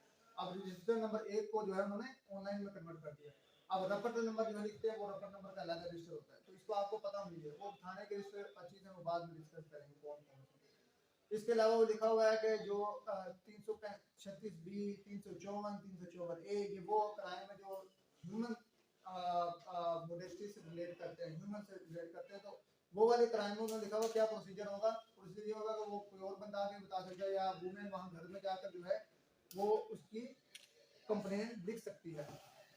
अच्छा जी, इसके बाद 155 है,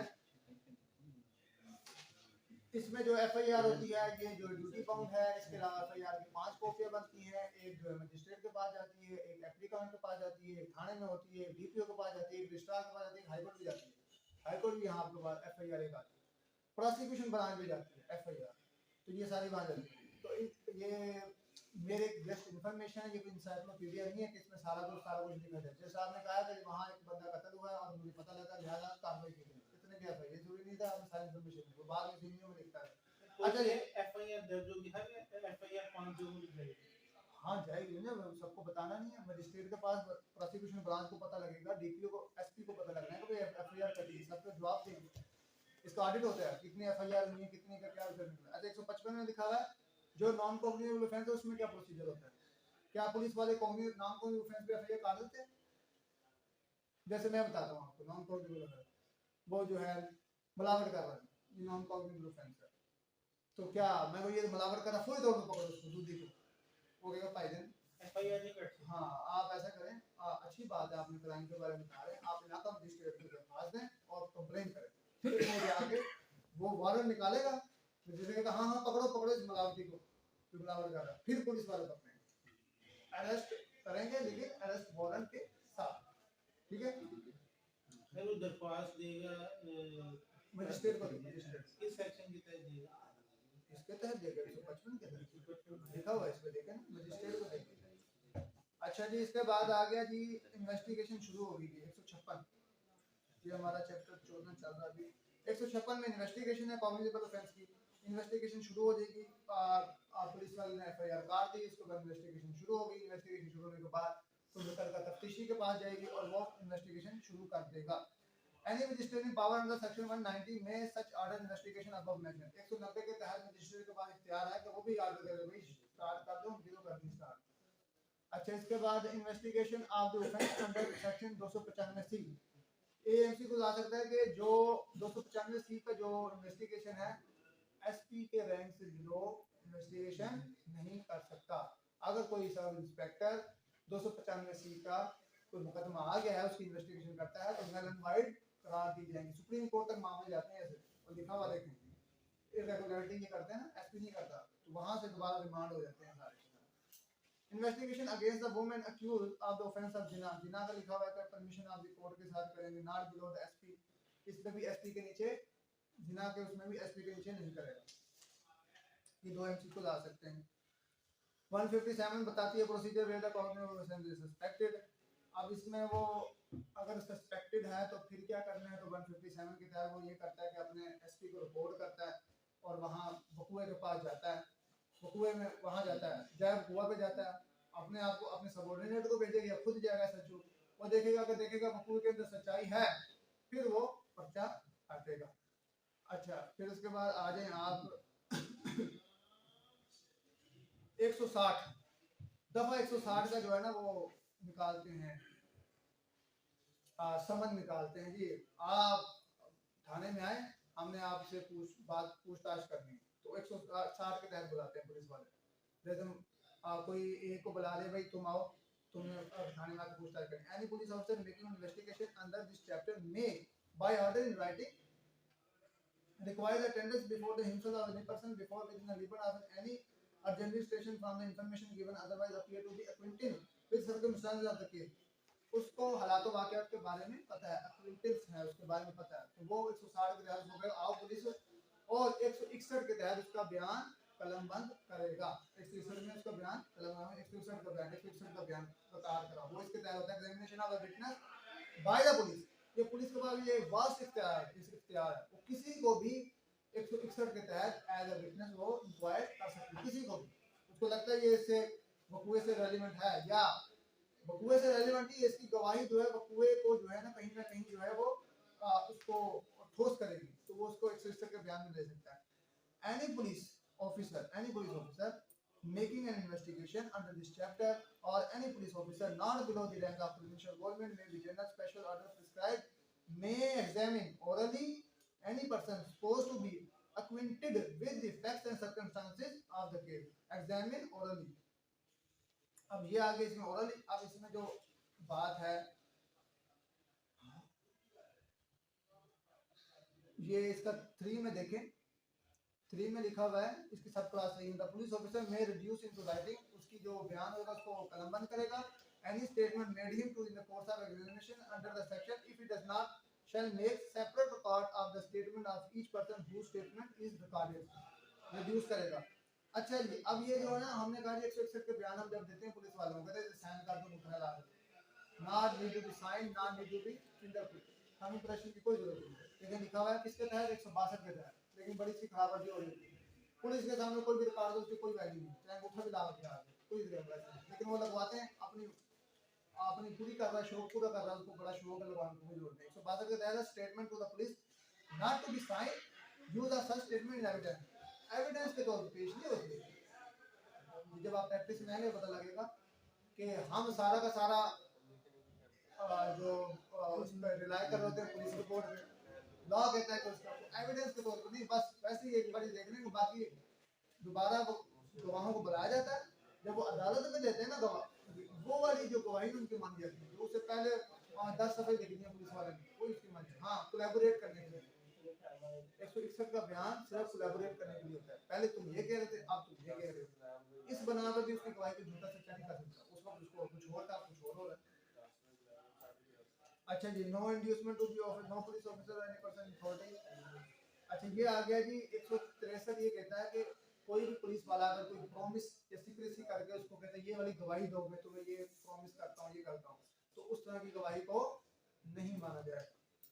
फिर 164 का बयान, जैसे हम कहते हैं 164 का बयान 164 का बयान ये होता है power to record statement and confession. Magistrate के सामने कोई भी बयान जब आप कलम बंद करते हैं तो वो 164 के बयान होते हैं।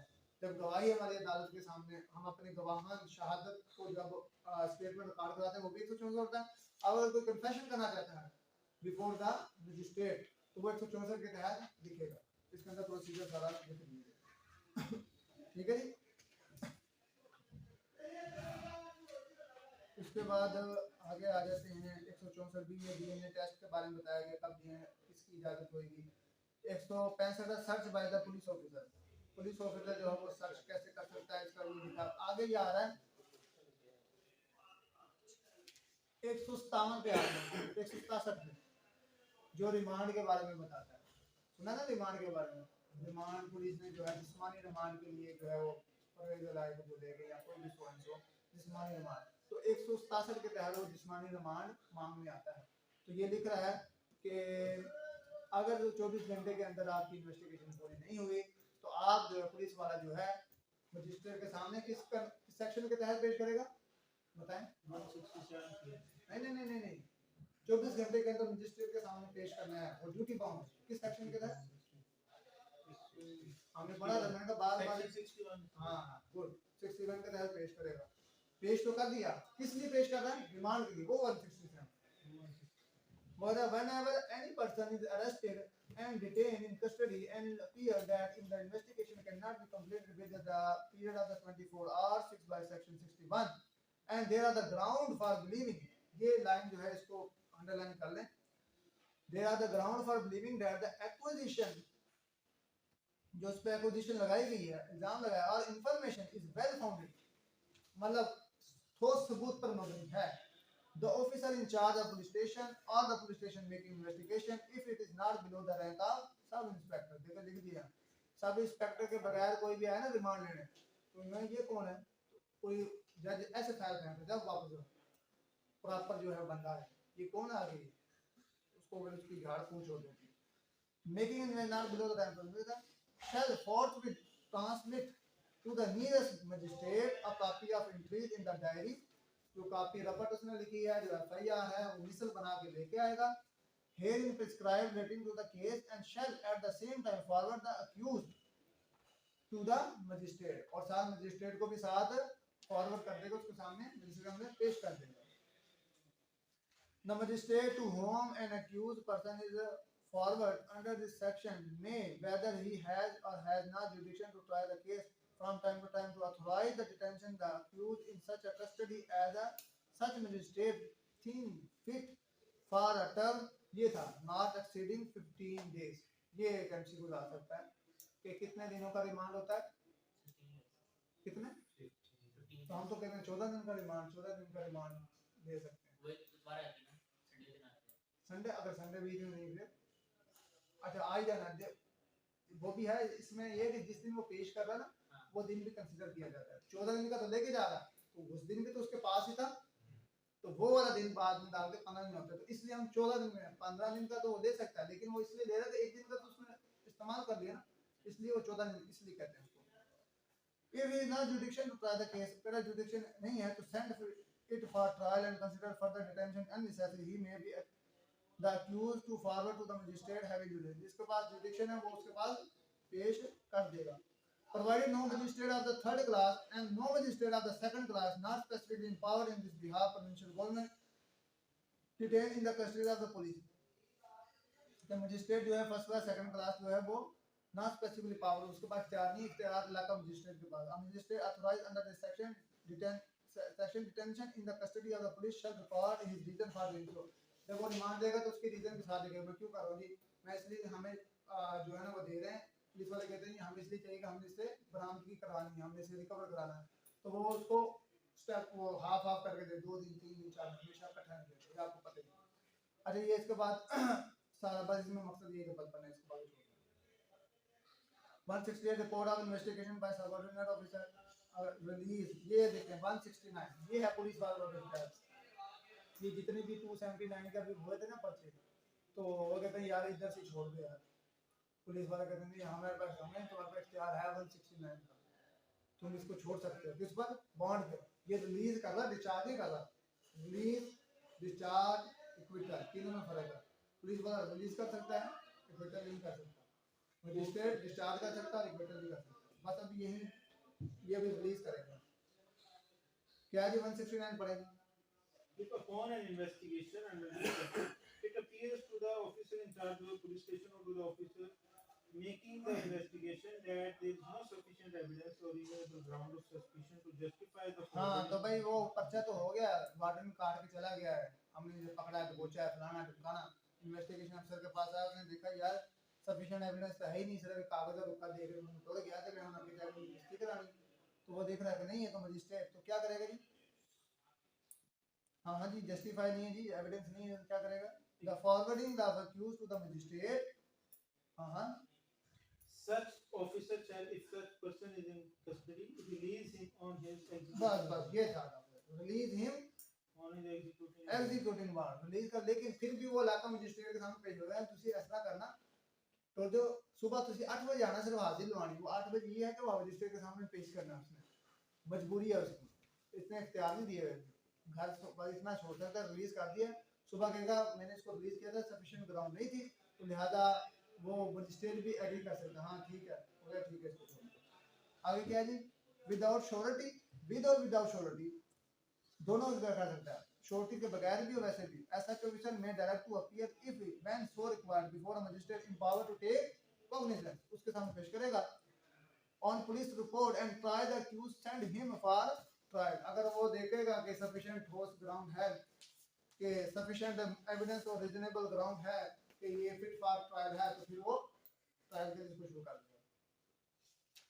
लो जी इसके बाद आपने 173 की तरफ आ जाए, 173 क्या कहते, 172 जो है वो जिम्नी के बारे में बताती है, जो पुलिस जो भी काम करेगी एक कदम इन्हें चुकना है, अपना लिख के जाएगा, मैं फलाना अभी बागार सरकार वहाँ जा रहा हूँ और वहाँ से वापस आया हूँ, अभी मैंने मरुंदा खाया, उसके बाद वापस आकर मैं पेंसिल ला रहा हूँ, रात के 11 बजे हैं और मैं जो है इस वक्त यूनिफॉर्म जो है वर्दी उतार के कलमकारी कर रहा हूँ। तो ये सारा कुछ में लिखना है, ये सारे ज़िमनियों में लिखेगा वो सारा कुछ। तो ज़िमनी जो है वो इसमें लिखा हुआ मुल्ज़िम के पास इख्तियार नहीं, मुल्ज़िम के पास राइट नहीं का वो ज़िमनियाँ रखे, इसलिए हम कहते हैं पुलिस वाले ज़िमनियाँ नहीं देते, फिर हम दूसरी तरफ से हम ज़िमनियाँ ले लेते हैं। फिर 173 की रिपोर्ट जो चालान आता है उसमें वो बताता है कि चालान का मतलब है कि मैंने सारी इन्वेस्टिगेशन की आया को गुनाहगार पाया या बेगुनाह पाया। तो इसमें लिखा हुआ है कि इन्वेस्टिगेशन जो है नाम कंप्लीट 14 डेज 14 दिन के अंदर अंदर आपने चालान पेश करना है। ये है कि चालान कितने दिन में पेश करेगा। 24 घंटे का इन्वेस्टिगेशन पूरी नहीं हुई तो 14 दिन का इन्वेस्टिगेशन पूरी करने के बाद ड्यूटी बाउंड है वो पेश करे। अगर 14 दिन में नहीं की तो 3 दिन और मिले मुझे लिखा हुआ। आइए रिक्वेस्ट करेगा कोर्ट से मुझे और दे दीजिए, तो उसको 3 दिन और दे दिए जाएंगे, 3 दिन देंगे, इससे ज़्यादा उसको नहीं दिए जाएंगे। ऐसे देंगे तो रीज़न के साथ लिखा जाएगा मैं क्यों दे रहा हूँ इसको और ज़्यादा टाइम। ठीक है, ये आपने इसको पढ़ लेना है इसको। ठीक है, 174 की रिपोर्ट मैंने कह रहा था कि police inquire and report suicide. Suicide के अंदर जो होते हैं ना वो 174 की रिपोर्ट पढ़ता है। अगर एक बंदे ने सुसाइड कर लिया है, वो जलकर मर गया है, मशीनरी में आके मर गया, तो उसकी कभी मौत नहीं हुई, तो 174 की इंक्वायरी पहले होगी, फिर उसके बाद पर्चे पुर्चे काटे जाएंगे। इंग्लैंड के अंदर इसको जो है ना कॉर्नर कहते हैं, कॉर्नर इसके लिए कराया है कि वहाँ मजिस्ट्रेट है वो कॉर्नर इंक्वायरी करता है, वहाँ हमारी इंक्वायरी करते हैं उसको कॉर्नर कहते हैं। 174 है ग्रीवियस इंजरी बाय बर्न, ये बाद में डाला है। इसमें जैसे ये था वुमेन के आ रहे थे, हादसात आ रहे थे, जला दिया जाता है, सड़ा दिया जाता है वुमेन को, तो 174 के तहत इसकी इंक्वायरी होगी। 175 power to summon the person, summon किया जाए। 176 में आ गया, 176 है inquiry by the magistrate into cause of death. भाई डेथ किस वजह से हुई थी, बंदा तो मर गया, अब हम वो तो लहद में चला गया, अब मैं कैसे उसका मेडिकल करेंगे तो वजह पता लगेगी ना कि जहर पी के मरा। तो 176 के अंदर जो है वो मजिस्ट्रेट जो है वो ऑर्डर जारी करता है कि भाई इसको डिसइनर करो, डिसइनर कॉर्पस। डिसइनर होता है कब्र कुशाई करना, कब्र खुदवाने के काम होता है डिसइनर करो। इनर मतलब दाखिल होना, डिसइनर बाहर निकालो उसको, इनर दाखिल उससे लफज नहीं है, डिसइनर बाहर निकालो, कब्र कुशाई करो। कॉर्पस जिस्म को, हेबियस कॉर्पस किस माना होता है ना, कॉर्पस का मतलब होता है जिस्म, तो वो वहाँ मजिस्ट्रेट करेगा। जैसे आमल लियाकत में केस में उन्होंने कहा था कि जी इसकी मौत को जो है ना हमें उसका मेडिकल नहीं करवाया था, तो अल्लाह का मजिस्ट्रेट ऑर्डर लेने आया था कि इसकी कब्र खुशाई की जाए और वजह बयान की जाए। फिर उसकी वो साहब का बीवी ने कहा कि नहीं नहीं ये इसके हुर्मत के खिलाफ बेरुम के लिए हम इसकी जात नहीं जाते, तो वो नहीं आगे खिलाफ खत्म हो गया। जैसे मिसाल ले जी आपका हमारा चैप्टर 176 सर मजिस्ट्रेट के पास डिस्क्रिप्शन है ना, वो चाहे दे सकती है, तो वो कौन कहने वाले होते हैं कि बेहुरमती होगी है। वो उनको सेटिस्फाई कर रहे हैं ना, क्या क्यों आप दे रहे हैं, देने की जरूरत ही नहीं है। मुकदमा किसने चलाना है, बंदे ने चलाना है कि वो मुद्दई कौन बनेगा उसका, ये भी तो देखना है। ले जी हमारा ये चैप्टर कौन सा खत्म हुआ, 14 खत्म हो गया, तो गिनती में लगता है भूल गए हैं। अच्छा जी आगे, आगे कौन सा जी,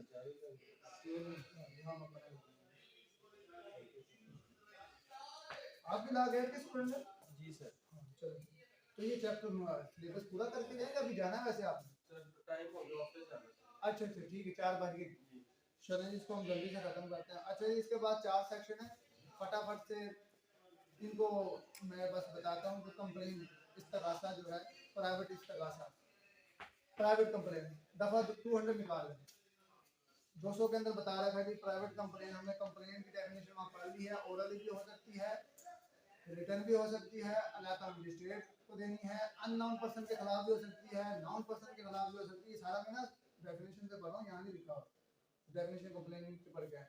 और ओथ वो जो है वो ये सारा बयान करता है। कभी अगर आप करवाएं प्राइवेट कंप्लेन आपको पता लगे वहाँ ऑन ओथ जो है। अब ऑन ओथ कहाँ लिखा हुआ है, यहाँ लिखा हुआ है magistrate taking cognizance of an complain at the once complainant upon oath, oath में करेगा। दफा 200 के अंदर लिखा हुआ है कि ओथ में वो देगा, फिर उसके बाद सरसरी शहादत होगी, उसमें वो भी ऑन ओथ सारे बयान देंगे, गवाह कलमबंद होंगे जितनी भी शहादतें होंगी। फिर उसके बाद अगला प्रोसीजर होगा, procedure bye the magistrate not complete with the cognizance of the case. अगर मिसाल के तौर पर मजिस्ट्रेट के पास इख्तियार ही नहीं है कि वो ये इसको ट्रायल करे, मिसाल के तौर मैं कहता हूँ कि सेक्शन 30 का मजिस्ट्रेट कत्ल के जो है वो मुकदमात ट्रायल करने की तैयार ही नहीं, दायरे समाज नहीं, फिर वो क्या करेगा, सेशन में भेजेगा, सेशन में किसी और को मार करेगी। तो उसमें प्रोसीजर कहाँ लिखा हुआ है, मजिस्ट्रेट 201 में। 202 में लिखा हुआ है postpone of the issue of the process. अगर कोर्ट समझती है कि ये जो इसने कंप्लेंट डाली है मुझे सस्पिशियस लग रही है, तो कोर्ट इंक्वायरी का ऑर्डर दे देगी समन करने से पहले। जैसे मैंने पार्टी बना लिया है सदर पाकिस्तान को, पार्टी बना लिया है मंशा को, पार्टी बना लिया है, और 5 नाम और हमारा रियाज सारे को नाम ले लिए, 3 रुपये का कागज ही लगना था ना, सबके नाम लिख दिए, मैंने लपेट दिया सब कुछ। तो कोर्ट कहती नहीं नहीं नहीं, आप पहले हम देख तो लें कि आया ये सही है कि नहीं, एंड उनको समन कर ले, उसके बाद नया कट्टा खोल जाए, तो वो इंक्वायरी करें। अब इंक्वायरी किसी को या खुद किसी कर ले या किसी की ड्यूटी लगा दे, खुद भी कर सकती है। ये उसके अंदर लिखा हुआ 202 के तहत। फिर 203 के तहत क्या लिखा हुआ, डिसमिसल ऑफ कंप्लेंट। अगर वो समझती है कि सफिशिएंट एविडेंस नहीं है, रीजन टू बिलीव, उसको रिकॉर्ड को जो है क्रिमिनलिटी नहीं है, तो उसकी कंप्लेंट को क्या कर देगी, डिसमिस, जाओ घर जाओ, बहुत कलमकारी कर लिया आपने, कुछ 6 रुपये के कागज आपने लगा के जो है हमारा कोर्ट का प्रीशियस टाइम जाया किया, वापस जाओ। कास्ट के साथ भी कर सकती है, वैसे भी कर सकती है। Complain in the case of जिना, complain in the case of कज़फ, ये सारा जो है, अगर आपको थोड़ा सा शौक है इसको थोड़ा पढ़ने का, इसको आपने पढ़ना है। अभी आपने सुना ना इमरान खान वाला केस, वो जो इद्दत वाला केस था, तो उन्होंने कहा जी इद्दत के दौरान इसने शादी कर ली, ये कहाँ चला पता है, सेशन कोर्ट में, ये जिला कचहरी में इधर चला, इधर मानिका इधर सारे इधर आए थे वो, और इधर वो इसके तहत चला था, प्राइवेट कंप्लेन की थी, और फिर इस पे कज़फ का जो है ना वो इस पे इल्जाम लगाया कंप्लेन सारा झूठी कार्रवाई थी, सियासी इनके केस केस ऑफ कज़फ, झूठा इल्जाम उन्होंने कहा ये कज़फ इसने जो है ना वो ये इद्दत के अंदर किया और इस तरह की झूठ बोला, ये वाला इस कानून के तहत। तो आप यहाँ से उसकी ऑर्डर शीट निकाल कर उसको पढ़े, क्या था वो, आगे आपको भी पता लगे ना कि प्रोसीजर क्या होगा। लो जी, इसमें जो आ सकता है एमसीक्यू, वो क्या आ सकता है, नंबर 1 आ सकता है कि कंप्लेनर जो आएगा ओरली भी दे सकता है, ऑन ओथ होगा, ऑन ओथ अपनी जो है ना वो दरखास्त लेके आएगा, या विदाउट ओथ भी दे सकता है। तो क्या है जी जवाब क्या है सर इसका, प्राइवेट कंप्लेन अगर कोई बंदा करता है तो वो ऑन ओथ सारी की सारी अपना बयान करेगा, या ओथ के बगैर जो है उसका बयान दिया जाएगा ऑन ओथ। भाई ये एक एमसीक्यू इसमें बन रहा है इंक्वायरी का सर। अब इसके बाद ये हमारा कौन सा चैप्टर है जी, चैप्टर 17, ये हमारा हो गया कंप्लेंट। 17 क्या है, कमेंसमेंट ऑफ प्रोसीडिंग, निकालेंगे 17 को। आप खास किस्म के जो है ना नौजवान हैं जो एक दिन में सीआरपीसी खत्म कर रहे हैं, ये जो है सारी जिंदगी गुजर रही थी पीपीसी खत्म, ये सीआरपीसी जो समझ रही थी खत्म नहीं। आप देखें हिम्मत की बात है जी, आप एक दिन में खत्म है। बहरहाल इसमें सीखने का बहुत कुछ है, लेकिन अभी हम लॉ गेट की कर रहे हैं, इसके बाद हमारी क्लासेस चलेंगे वो हम इसमें डिटेल से पढ़ेंगे। अच्छा जी, ये कौन सा चैप्टर 15 नहीं 17 है, 16 जी पढ़ेंगे, 17 क्या कहता है ये निशानी, हाँ जी पढ़े पढ़े पढ़े। issue of process is in the opinion of a court taking cognizance of an offence, there is sufficient ground of proceeding and the case appears to be one in which कौन सी सेक्शन है ये, section 204 204 नहीं, हम section chapter 17 नहीं पढ़ रहे, chapter 17 204 ही है। of the commencement of proceedings before court.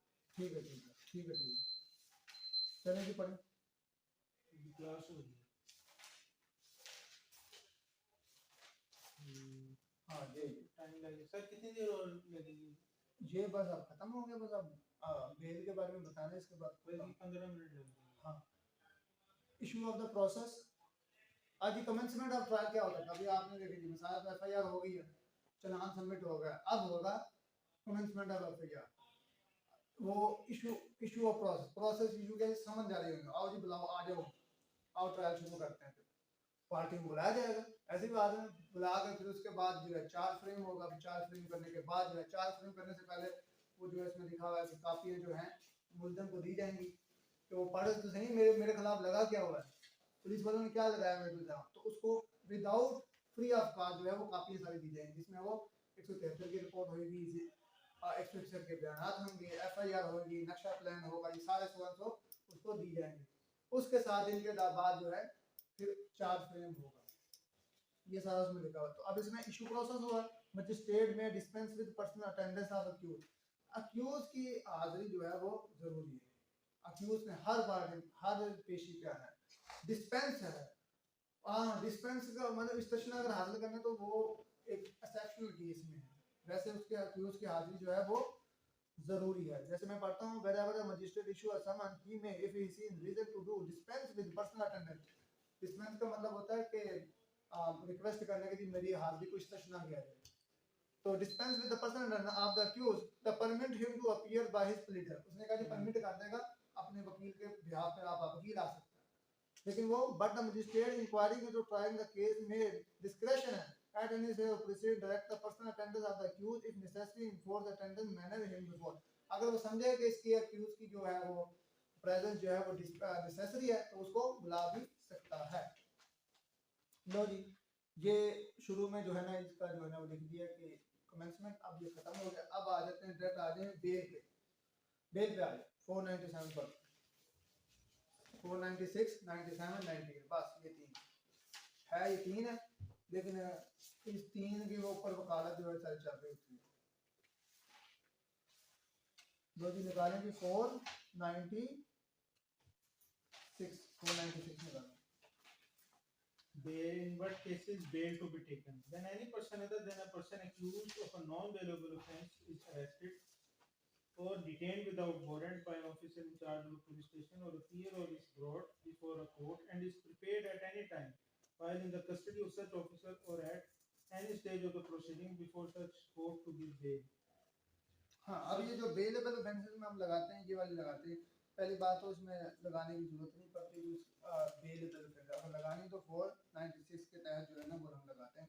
और दूसरी बात ये जो प्रोटेक्टिव बेलें भी लगाई जाती हैं वो भी 496 के तहत लगाई जाती है। 496 के तहत जो हमारी जो नो बेल भी granted in the bench of 498 के लिए। अच्छा जी आगे पढ़े जी 497 जो है when the bail may be taken in the case of non bailable जो केस होते हैं जो उनकी बेल लगाई जाती हैं वो 497 के तहत लगाई जाती हैं जी। When bail may be taken in case of non-bailable offences। When any person accused of any non-bailable offence is arrested or detained without rearrest bail जो है वो 498 के तहत लगाई जाती है बेलेबल ऑफेंसेस की। और उसके बाद जो है जो नॉन बेलेबल ऑफेंसेस है उसकी जो है 497 की तहत लगाई जाती है। 497 की जो है वो नॉन बेलेबल और 498 की बेलेबल जी। अब इसको 497 को पढ़े बस इसमें ये काम किया।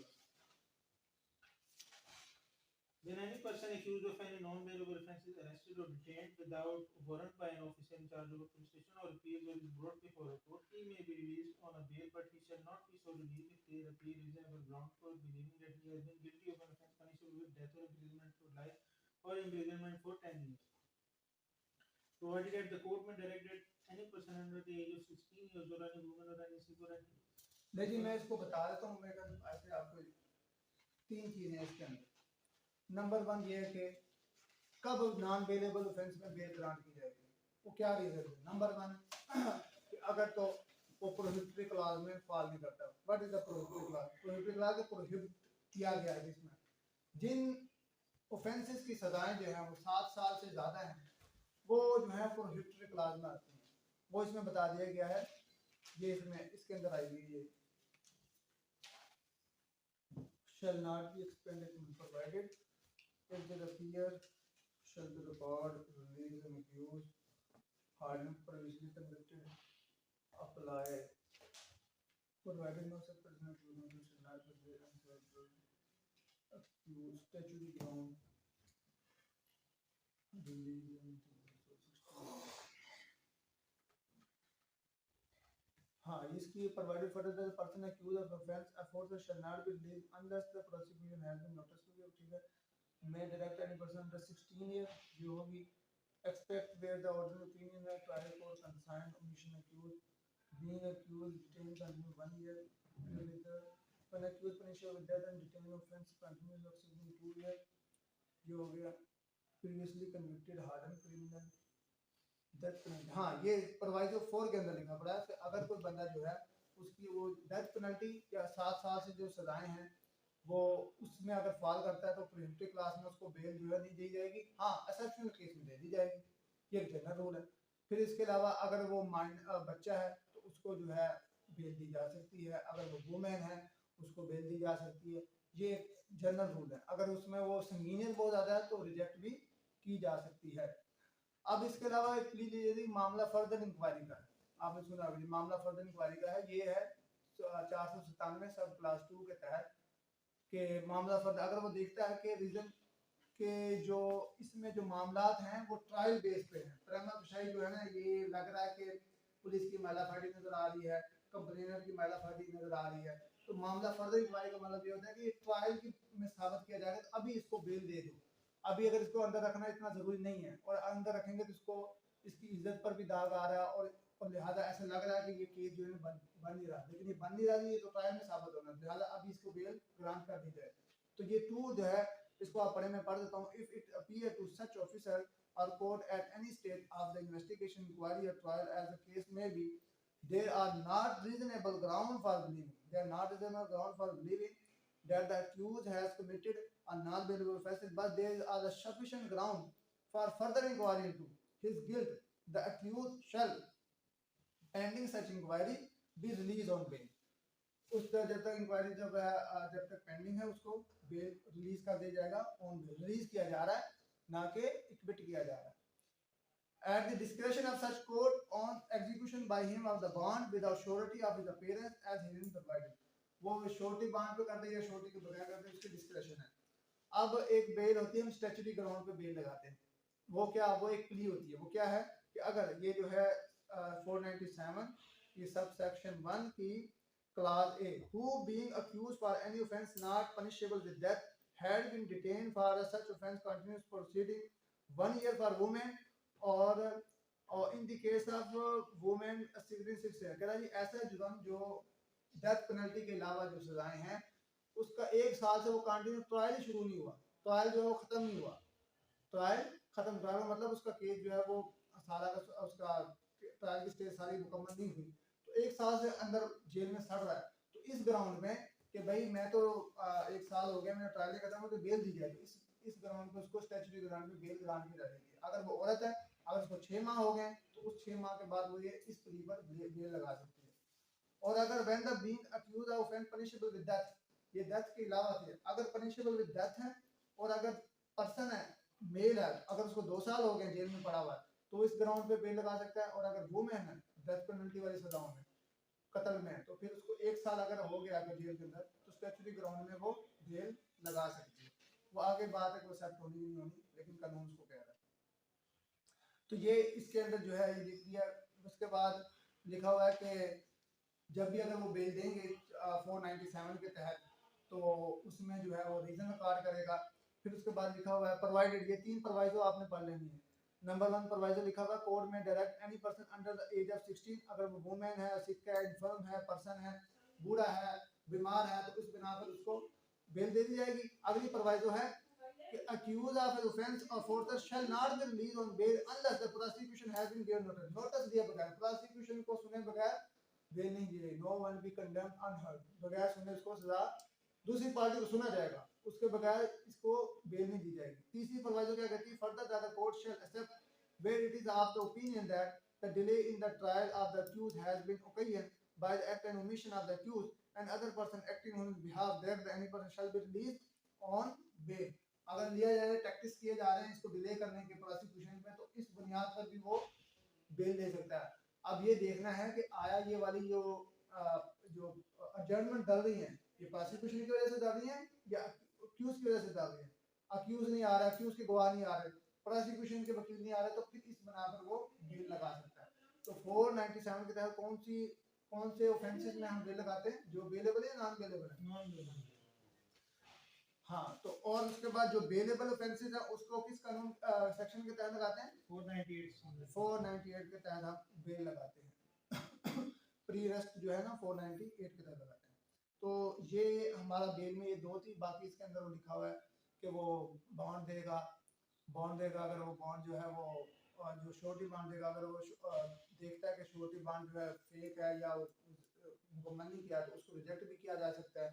और इसके अलावा मचलका जो है वो देखता है कि मचलका जो इसने जो रजिस्ट्री लगा रखी है वो 2 नंबर है, तो मचलका कैंसिल भी किया जा सकता है और उससे फिर उसकी बेल भी रिजेक्ट हो जाएगी। लिखा हुआ है ये डिस्चार्ज ऑफ श्योरिटीज, एक बंदे ने जमानत दी हुई है, वो कहता है मैंने इसकी जमानत नहीं देनी, वो अपनी वापस अदालत में आ कहता है कि मैंने इसकी अदालत मैंने नहीं देनी, तो उसकी बना पे डिस्चार्ज श्योरिटी किया जाता है, उसकी श्योरिटी वापस की जा सकती है और उसकी बेल जो है रिजेक्ट भी हो जाएगी।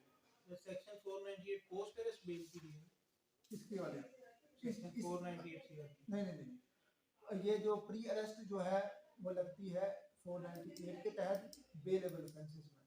नहीं, हाँ, पोस्ट अरेस्ट बेल जो है 498 के तहत लगती है और प्री अरेस्ट जो है 497 के तहत लगती है। हाँ सही है, 497 के तहत जो है नॉन बेलेबल ऑफेंस और अगर वो गिरफ्तार हो गया तो फिर 498 के तहत लगती है।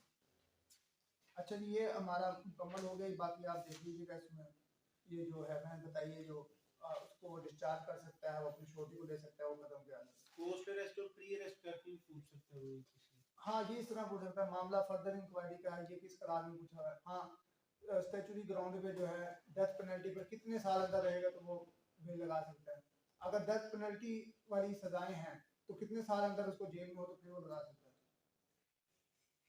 अभी हमने पढ़ा, अगर मैन है तो 2 साल, वो मैन है तो 1 साल, और अगर अदर देन डेथ पेनल्टी है तो वो मैन 6 माह और मेल जो है 1 साल। तो ये है, बाकी जो है एक रह गया है उसका चैप्टर, वो उसको आपको ना वॉइस नोट में कर दिया जाएगा। इसका जो है अपील वाला, ये हमारा अपील वाला, ये अभी शॉर्ट है, इसमें ज़्यादा नहीं है, अपील इसमें ज़्यादा इसके अंदर इसमें कंसेप्ट नहीं है, लेकिन इसको वॉइस नोट में करते हैं। ठीक है जी, हम अपने चैप्टर इख्तिताम करते हैं। तो ये हिम्मत है कि हमने इसको